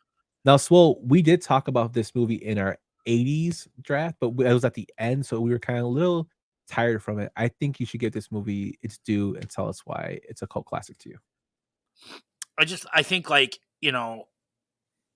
it's I don't even know how to describe like why I love this movie. I love the cast of this movie. I love um fucking Brian. I love the cast of this movie. I love Christian Slater, obviously. It's dark, it's gothic. It's got so many great one-liners, and it was the inspiration for like so many other things to come. Like it went on to become like a Broadway play. But it is like top tier 80s teen flicks. Yeah, totally top tier 80s teen flicks. It's And like a black very comedy. on the It's one of cusp of the 80s, but still. Yeah, it kind of capped it off, I think, perfectly because it's a total black comedy. And if you haven't seen it, it's not there's a scene where, you know, everything that's going on in the world today that would not fly today when Christian Slater pulls out a gun and a bully. You know, In school, it's yeah, stuff in absolutely. school, which is something that wouldn't fly today, but at that time it was something that wasn't seen back then either. You know, it's kind of that comedy that you're not supposed to take this movie seriously because it's about the Heathers and they're getting killed or basically they're bad people, so you kind of expect bad things to happen to them. I Well, like and this movie a lot. Mhm. I feel like Go it's ahead. the original Mean Girls. Yes, it is. I feel the same exact way, and it's funny because Winona Ryder's agent actually told her, "If you take this movie, it's a career killer." And this is after she did Beetlejuice, and Yeah. it didn't turn out to be. She was in the predominant movies after this, so that was I hope she fired him. But I mean, Johnny, our no, go ahead, go ahead. box office wise, this is why it's a cult classic. Like it cost $3 million to make. It only made $1 million, but it has found life on VHS, DVD. Like people watch this. They have like watch parties for it. It has become a classic that people love. Johnny, my wife mentioned The Wizard. She says Christian Slater has loved this one. My favorite film with him is The Wizard and Untamed Heart, but that was 90s. So Untamed Johnny, Heart is a legit movie. Johnny, have you seen this one? No, that's another one I Oh haven't my goodness. seen. And You're you 0 know for what? 8. I think here's the thing, and I'm kind of actually glad that I actually am on this show because there's a lot of movies that I've heard about. Obviously, The Evil Dead, Cobra, The Young Guns, like anything you've mentioned so far, for the most part, Real Genius. I just haven't got to it. I don't know why, the reasoning why, but obviously you guys are selling it. Like I'm going to be watching all these movies, and it's good that I'm on here because Heather's is another movie that I've skimmed through that I'm just like, a lot of don't get me wrong, a lot of good actors that I love in this movie, and I just don't know why I've never got to it. And I know it's a little bit more of like how you mentioned, it's more kind of like goth type, and I'm like, I love The Cure. If we want to go to the music part of it, I love goth as well too, but I just don't know why I've never got to this movie whatsoever. But it's definitely going to be another one I'm going to check out. And get around because I feel bad for you guys. I feel bad that I haven't got one movie so far that I haven't You don't watched yet. you don't need to feel bad, No, but you do got don't to feel answer bad. this question though. Sure. So we talked a lot about The Cure today in our Sadistic Penguin group chat, but I got a question for you. If you had to choose, are you choosing The Cure or are you choosing The Smiths? I'll answer this right away. It's probably be the Smiths. My dude. My dude. Yeah. I love The Cure. Don't get me wrong. I absolutely love The Cure, but Morrissey, Johnny Marr, that duo. I mean, me and Peter were talking about bands about just real quick. We're talking about bands that probably will never get back together. Oasis is one of them. We were talking about that on the car ride going to Jason's on Thursday. The Smiths, if they were to ever get back together, I would probably pay a lot of money to see that concert. I mean, that's how much I love the Smiths. They're probably one of my top albums is a Smiths album. Yeah, I would have to go with Smiths. Sorry, Yump. If I don't know who was going with who, but obviously No, and this was never part of the conversation. But anytime you talk about The Cure, you talk about the Smiths. You talk about Robert Smith, you talk about Morrissey, right? Like Yump or Brian, they never picked a side. And I mean, I know like what side they would pick, but like I'm on the opposite side of that. And it's funny that you say that, but 3 years ago, Riot Fest offered them like millions of dollars, like in the double digits, for them to reunite. And Morrissey was like, Johnny Marr was all for it. Morrissey was like, nah, man, I'm good. And that's the thing. Morrissey's such an asshole. Like He is. he's so talented, and even his solo career. I mean, I bought his greatest hits of his solo career, and it's fantastic what he did after the Smiths. But man, he's just that type of asshole. Just like you would think that, like, I know money's not like to him. Obviously money isn't like an object for him. Like he got money, so it's not the fact that it's about a money issue, but it's the fact that he's has such a big ego. So it's just kind of like the part of like, would he put that pass that to the side just to like, because there's a huge fan base, and you want to talk about like cult bands, like cult followings. The Smiths are not really type of band that like people really know about unless you are either were from the 80s or huge like indie music type of a follower. I just think that they would sell out like stadiums. I mean, it would be huge if they would come back. You're not wrong. Yeah, they're only together for 5 years. So, Yeah. I mean, that's why. Right. I saw one of the questions of Brian because I haven't. Brian's usually spot on with a lot of his takes. He's way off on this one. There's no hope that Morrissey ever comes back and plays with the Smiths. Yeah, it's not Morrissey's too much of an ass. No, It's I not don't going to think happen. so. Like Danzig's money hungry. That's why he did the Smiths or the Misfits reunion. Morrissey's not coming back. Johnny, this is movie related, and then we'll get back to the next movie. But if you get a chance, because you haven't seen a lot of these movies, there's a movie called England Is Mine, and it's Okay. about Johnny Marr and Morrissey meeting for the first time. And Okay. it's fantastic. Oh, I'll check that out. Yeah. Yes, Brian, I saw The Toxic Avenger. I did see that movie. Have you seen The Crow? No, that's another Oh, that's my another movie goodness. that I haven't seen. I don't know what it is about. Like, I've seen a ton of movies. Don't get me wrong, guys. Yes, I haven't seen these movies. I am a huge movie lover, and I'm not I don't sure know. why. Yeah, no, I am. I am. I don't know why I haven't watched any of these movies because A Crow is like another one that I think it has another cult following as well too. It's not some type of movie that's just like, if you want to compare The Crow versus Forrest Gump, I'm gonna pick Forrest Gump all day. You know what I'm saying? But like The Crow is like another cult following as well too. I mean, Brandon Lee. I mean, that was, obviously that's Bruce Lee's, son at one, and obviously that was when he pretty much. That's the movie he got killed on, right? Yeah. So Yeah. Brian will say that's the reason the movie's so popular, but it really isn't. It's so much like I would recommend as a music guy. I would have you highly recommend you watch the movie because the soundtrack to that movie is Top fucking notch. top notch, like top of the line. Trent Reznor does a Joy Division cover that's like one of the best you'll ever hear. And it's and then for the scene they choose for is fucking phenomenal. They also, I don't know if you probably didn't see this movie, but there's a movie called Dark City, and basically it's very dark and like kind of like noir kind of look to it. And Alex Proyas, who's actually the director of The Crow, directed that movie too. It was later, and you could totally see the influence. Like just his sceneries, his sets, his scenes. They're all in dark places. Well, and Kiefer Sutherland too. yeah, like it just you need to check out if you like music, you check this one out because this is more of a what kind of music would you say? Like alternative punk, I guess would be kind of like for this move for The Crow as well. I would say industrial. Yeah, probably industrial more rock. Industrial Industrial than rock. anything. Yeah. Yeah, check it. It was. Mhm. So, would you compare it to the Mortal Kombat soundtrack? No. No, more Kombat's more techno. Yeah. Okay. Yeah, it's rock, definitely rock. Gotcha. Like Okay. you would like it just for the music alone. It's like even Brian says the Crow soundtrack is top 3. Actually, like I liked it so much, I actually bought the vinyl. It's good. Okay. It's, Okay. Yeah. All right, I'll and check it's it not, out. It's not my like type of music, but I love that soundtrack. Yeah, it's very good. Like I would definitely check that one out. The Okay. Cure is actually they play Burn. That's the opening. Burn is so good. And they just started bringing them back to the concerts. Yep. So, Okay. but let's move on to our next movie.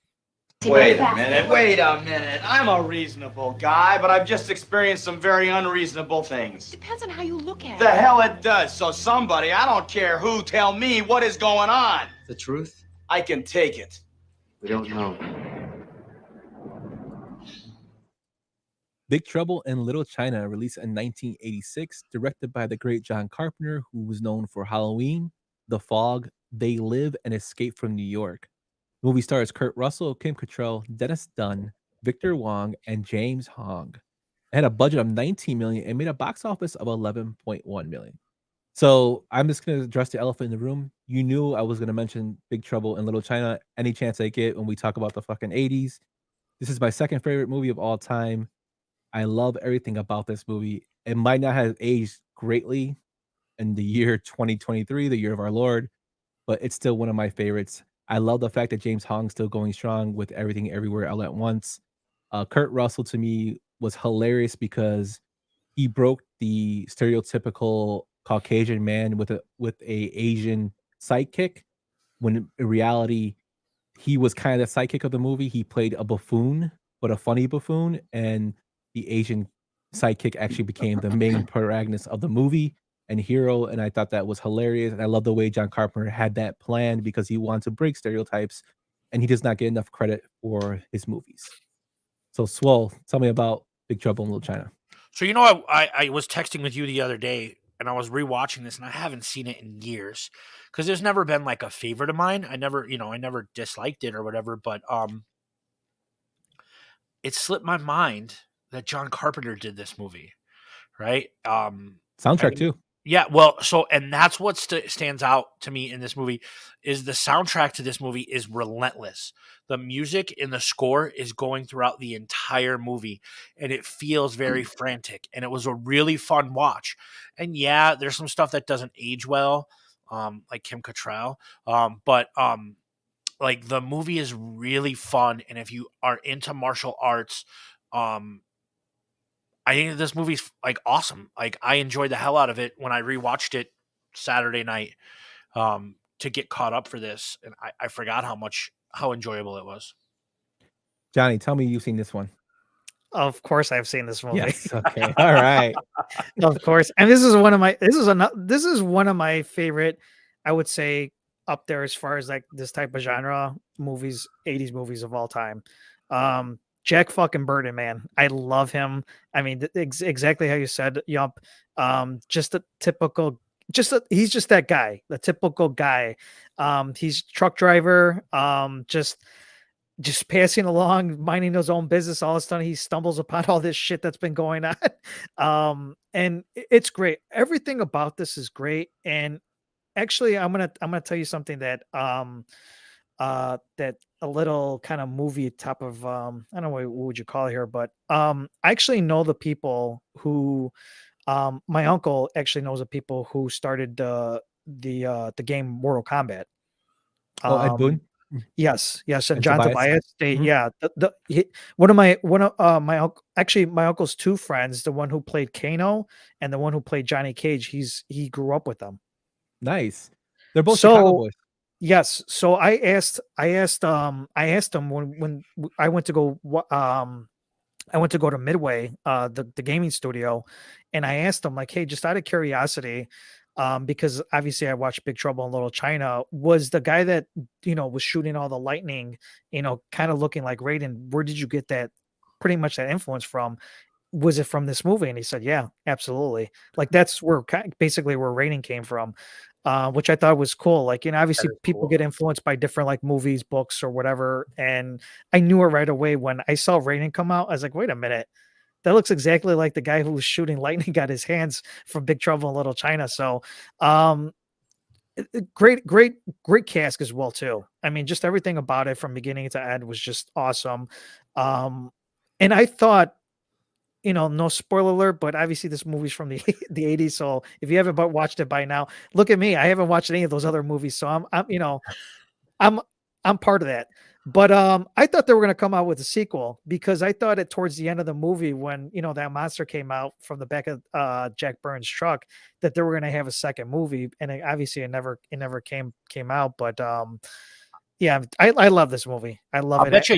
I bet you Yump's probably got a little piece of trivia talking about that, don't you, Yump? Yeah. So in terms of the sequel, when they made this movie, Kurt Russell and John Carpenter thought there was going to be a big hit, but it got barely any publicity from the studios. Like very, very low marketing, and it didn't do too well. And they kind of used that as an excuse for it not to have a sequel. Now there has been talks of it coming out again. The Rock, Dwayne Johnson is actually one of the main people pushing for it. John Carpenter is not very happy. It got like there's within like because I'm a nerd, so I follow like the Big Trouble in Little China, like little groups and whatnot. Wait a minute. Wait a minute. Rewind that. Let's go back like 15 seconds.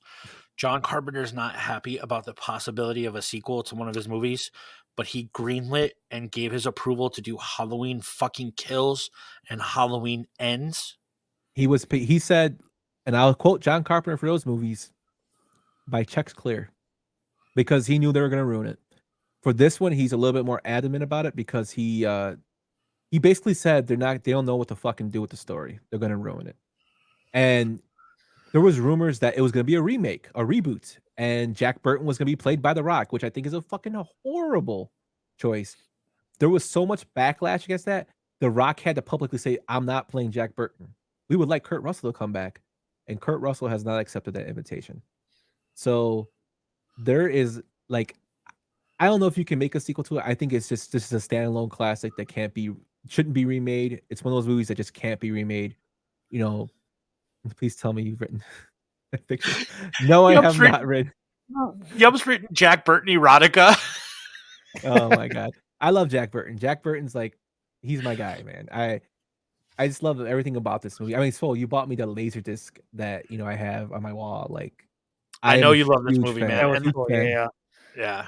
I agree with you. I just don't think that you can mess with this movie. There should No. be no remake. There should be no reboot. It's just perfect as it is. They're just movies that you just can't touch and ruin. And this is one of them. And Yeah, I don't want to use the argument that Hollywood has run out of original ideas, because I don't think they have. Like, still, original ideas still happen, but what they like to do is cash in on a sure thing, right? Yeah. And Yeah, I understand. yeah, like, and it's just frustrating because like this doesn't need to be remade. Like, no, and it's like, yeah, it's something that me and Jay, we talked about it at the Winter Circle, Johnny. Me and Headbum in Charge about movies that should not be remade or rebooted. But that's how Hollywood does. I understand that, but I'll be really heartbroken because I know it's gonna suck, and it's gonna be like, fuck, they just ruined, your Big Trouble. childhood. Yeah, they ruined Big Yeah. Trouble in Little Yeah. China to me. Yeah. Yeah. And I still want that to happen. But a couple quick facts about it, trivia, little tidbits. So Dennis Dunn, who plays Wang in the movie as a sidekick, they originally wanted Jackie Chan to play it, and the studios did not want him because they figured his English wasn't as great, which I think is fucking stupid. But John Carpenter kept pushing for it, and once Jackie Chan heard what the studio said, he turned it down. Which, I mean, more power to him. But it would have been kind of awesome if Jackie Chan was Wang, because that would have been like his first introduction to U.S. cinema as one of the biggest action stars, like from China. But I mean, I digress. It's good the way it is, and Kim Cattrall was smoking back then as well. She was.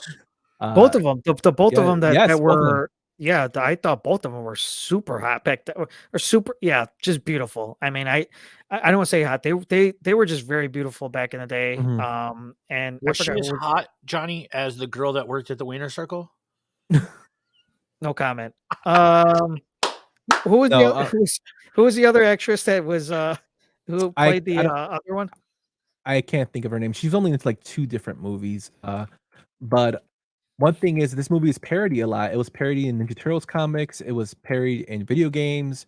Like you said, there's inspiration from the movie for Mortal Kombat, which is something cool I didn't know about. I mean, I kind of figured, but that's kind of cool that you kind of like put the stamp that it really was inspired by that. You know, it's like one of those movies that should get the recognition it is. And I totally agree with what Shankster said in here that, They Live should be talked about more. It definitely should. We didn't put it in our list, but I could like John Carpenter would be a great episode to go with, well, because he is so diverse in his, he does horror, he can do comedy, he can do serious movies. Like he's just somebody that, he's getting up there in age and he should get his due more than he does. That's just my personal opinion. What about you think about that? I You're agree muted. I agree completely. Like, Carpenter needs to get his due. He can do everything. Like, he's made the greatest horror movie of all time, right? Like, and he's made other fantastic movies. He's a fantastic musician. Like, Carpenter needs his dues.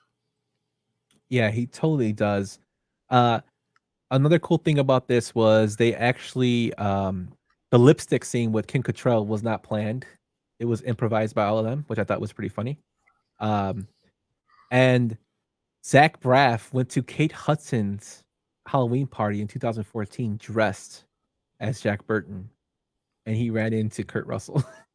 That's And Kurt awesome. Russell was so excited to see him as Jack Burton. They took a picture together, which I think is pretty cool. That's funny.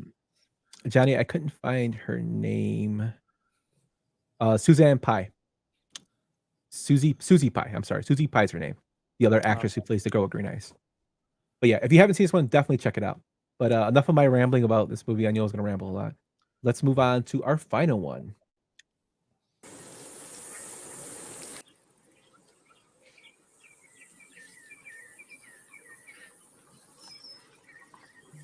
Give me some skin.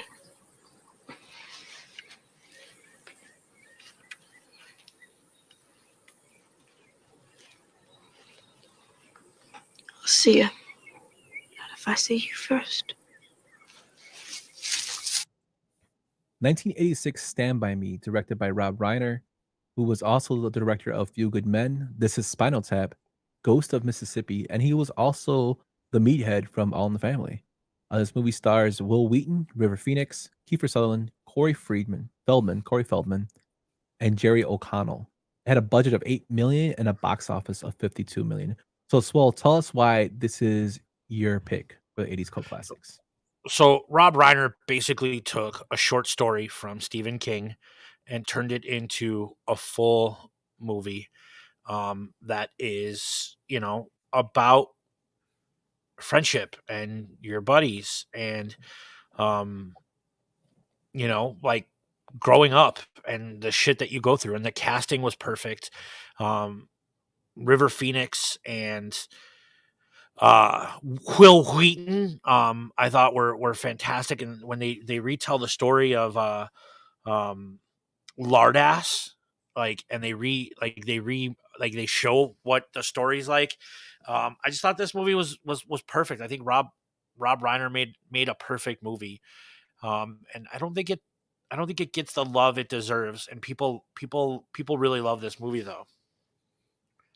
Yeah, Johnny, I know you've seen this movie. Tell me Yes. why you like Stand By Me. I love it because it's just like, to me, I feel like this is how a lot of us grew up. Like you're growing up with your friends. I mean, obviously you don't grow up, seeing a dead body and all that, but the fact about friendship, the fact about, kids being kids and whatnot, just going on like whatever. I mean, obviously these kids grew up in a rural area, where there's really nothing to do other than just, kind of do what they were doing. And obviously they stumble upon this dead body. But great cast. I mean, great cast whatsoever. I mean, River Phoenix, I mean, I think this was his coming out party as far as like Hollywood was seeing. It's like, wow, this kid can act this. And he was going to start doing all these, different type of like big roles.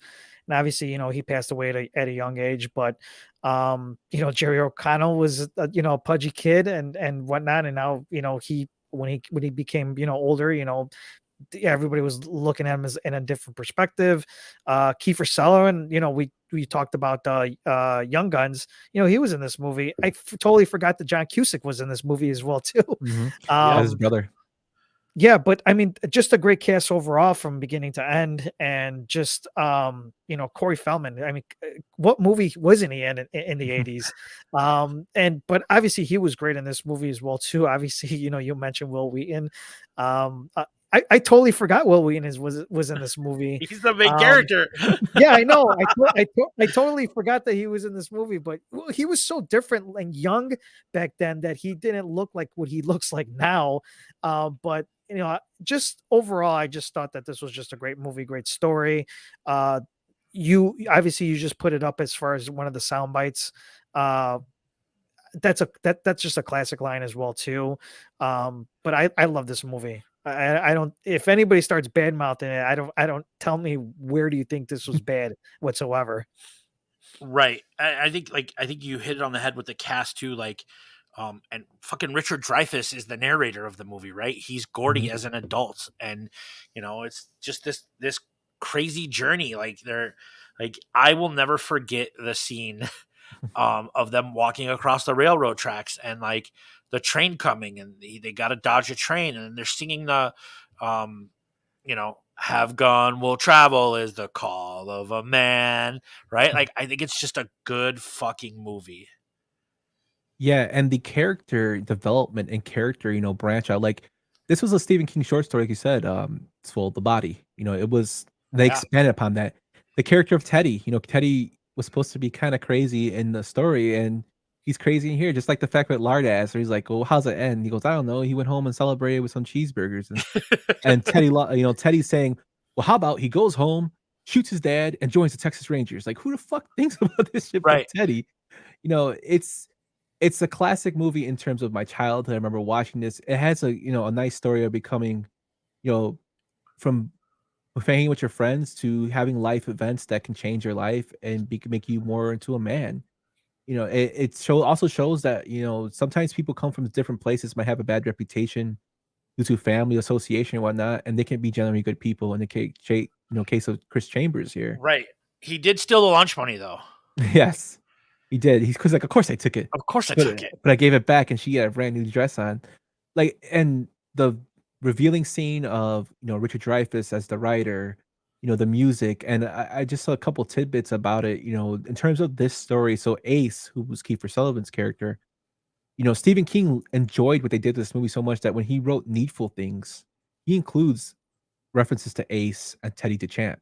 Ace is actually in Needful Things, the story. He actually gets killed in that story. And it takes place in Castle Rock, which was the scene which is where Needful Things took place. It's also where Dolores Claiborne took place, if I'm not mistaken.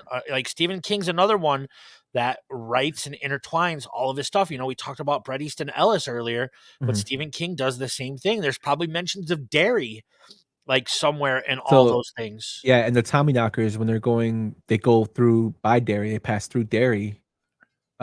They look down in the sewer, and there's a balloon floating. Yep. Like he's really good with that. But I really appreciate that he liked the movie, enjoyed it so much that he added that little tidbits in his future stories. But it's something that, like I said, it's a classic movie. Rob Reiner hits it on the head, nose on the head of this one. And, River Phoenix gone way too young. This was his coming out party, like you said, Johnny. And then His best movie went was on to still do Space Camp. Space Camp. He also did Indiana Jones. He was a young Indiana Jones. He was in part 3, right? Yeah. Michael Jackson wanted to do a cover of Stand By Me, and they decided to go with the older version of it. And I'm kind of glad they did, because it kind of fits around the whole concept of the movie. I agree. The music is awesome when they're walking down the tracks carrying the radio, and Lollipop comes on, and at the same time they all go like, it's just like it was really, really fitting. My favorite scene in this movie is when they go to sleep and they have to stay up and stand guard, and it's Jerry O'Connell's turn, and he's got the gun, and every time he hears a noise, he turns, and like it just sets him off. It's a good movie.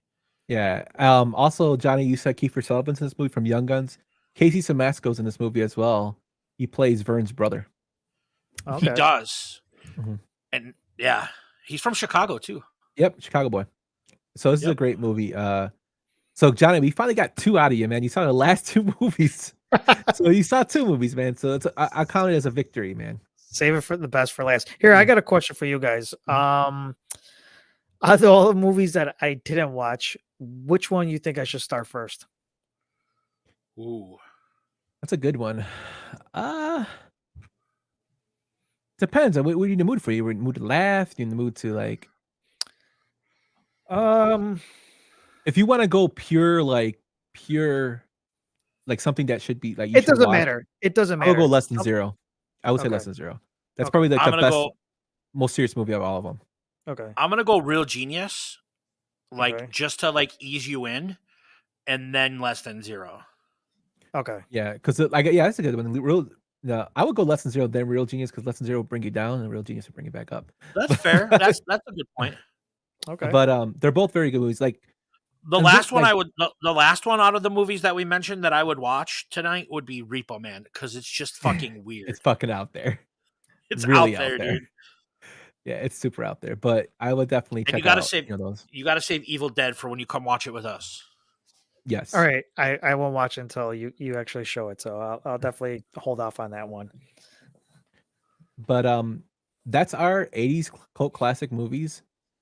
We know you guys have a different list, so why don't you shoot them out at us at Yumper and Svo on Twitter. And Johnny, thank you so much for coming on, man.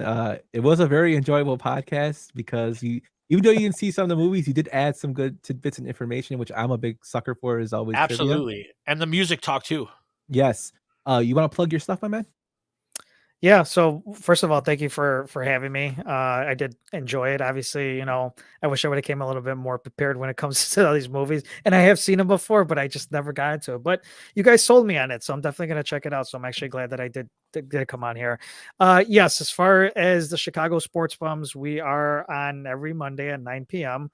We're gonna actually have Fitzmagic on this Monday's podcast, so tune in for that. And obviously, we did mention it as well 2. We're going to have the Whiskey Comiskey with you guys here coming up on a home opener here on the 3rd in April. So definitely come by, say hi. We're going to have a lot of beers. We're going to have a lot of food. We're going to have a lot of drinks, and we're going to have a lot of fun. So obviously the White Sox are back too. So no Louis Garcia. I'm sorry, guys, but definitely, we'll Oscar have Colas, some though, cool is going to stuff. be on the Oscar opening day Colas, roster. yes, yep. He is now on his way. So Pretty sure Head Bump in Charge is going to be happy about the Luis Garcia. I think a lot of people are. I just mentioned him because I love his rants. But Yeah. thanks so much for coming on, my man. Be sure to check them out at the Bumcast. They do some great stuff there. Also, they're all They're pretty our awesome partners follows. on a lot of things. So Yeah. They're awesome people just that we met through Twitter. We're really happy we met all you guys, like Baloney, Jason, you, Johnny.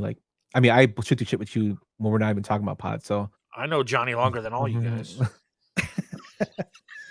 but and we didn't even know it. And we didn't even know it. Yeah. But thanks so much for coming on, man. We really appreciate it. Thank you. I appreciate it. Thanks, guys. All right, man. Take it easy. Have a good night, buddy. All right. Yeah, so with that, let me go into something that also we gotta plug the Asscast tomorrow at 7 p.m. on YouTube, right after the Yaju, But before the bums. but before the bumps. So there you go, Sam. But with that, guys, oh my goodness, I went too fast. You skipped one. Yes, so we're gonna start a little raffle. There is an ALS walk that my mom is actually walking in that happens in June. And now, if you don't know what ALS is, it's mostly commonly called Lou Gehrig's disease. Steve Mongo McMichael unfortunately has it right now. It's a very, very brutal disease to go through. You basically lose your muscles, basically deteriorate, and you kind of become sufficient, relied on machines. It's pretty hard. So there's a walk that is organized to do for research and to help support some of the families that are going through this difficult time in terms of finances that will be occurring in June. So what I'm going to do and what me and Swell are going to do is we're going to raffle off 2 tickets in the 108 with a parking pass and stadium club passes after the June event, which will be given to a winner. The way you get in is I will put out a tweet from our official Twitter account, Yumper and Svo, with this information again. As long as you donate, whether it's $1 or $5, it doesn't matter, you will be entered in that raffle. And come June, when this event happens on June 3rd, I will announce the winner from that raffle. So all you have to do is show a screenshot of you donating to this cause. Or if you want to participate in it, if you participate in it as well, it's even better. But just donate and we will add your name into the hopper. And then when the event is done, we will raffle it off and I will DM the winner and give them the tickets, stadium and club pass, and the parking spot. So please, if you can, it means a lot to me. I will also be donating. I don't know if I'm going to walk yet. I have to see, but it's a big thing, and I greatly appreciate it. Thanks, Swell, for letting me plug this. Absolutely. Anything to support like a good cause. Yump and I have always been kind of into the charity thing with the pod because it's a voice for us to use it, and this is a good cause. And Yump's mom is walking in it, so yeah. So I would drop the link for the donation. I will post that with our drop on the pod and also in our Twitter thing. So and I will post an official tweet from that as well. So if you guys can, please help out. Like I said, there's still research that needs to be done and families need to be helped out. But with that, thank you so much, guys, for watching. Before we get to Swole's final thought, I know we've been on here for 2 hours. We talked movies. Thank you so much for Johnny coming on. it was awesome. Yeah, it's been a fun time. I really enjoyed this pod. But actually, we got to do coming soon. I'm jumping ahead too much. Swole, you want to tell everybody what's coming up next week? Yeah, so next week, Sunday, we're going to go on a little bit early. We're going to go on at 4 because we have a White Sox game and we have night 2 of WrestleMania that a lot of our friends want to watch and tune in. So we're going to go on at 4 and we're going to do our favorite music biopics. We're going to be talking about the ones that we like. We're going to have a couple honorable mentions and we're going to talk about the ones that are pretty shitty. So we're going to do that next week at 4 p.m. on our YouTube channel. Follow us at Sadistic Penguin Studios on all of the social network sites. And music biopics next week. No, you're the best. Everybody listens to us the best. Like, we Hey, enjoy everybody that's watching this, everybody on Twitter, can you guys do me a favor and can you guilt Shankster into buying tickets for the home opener and coming to the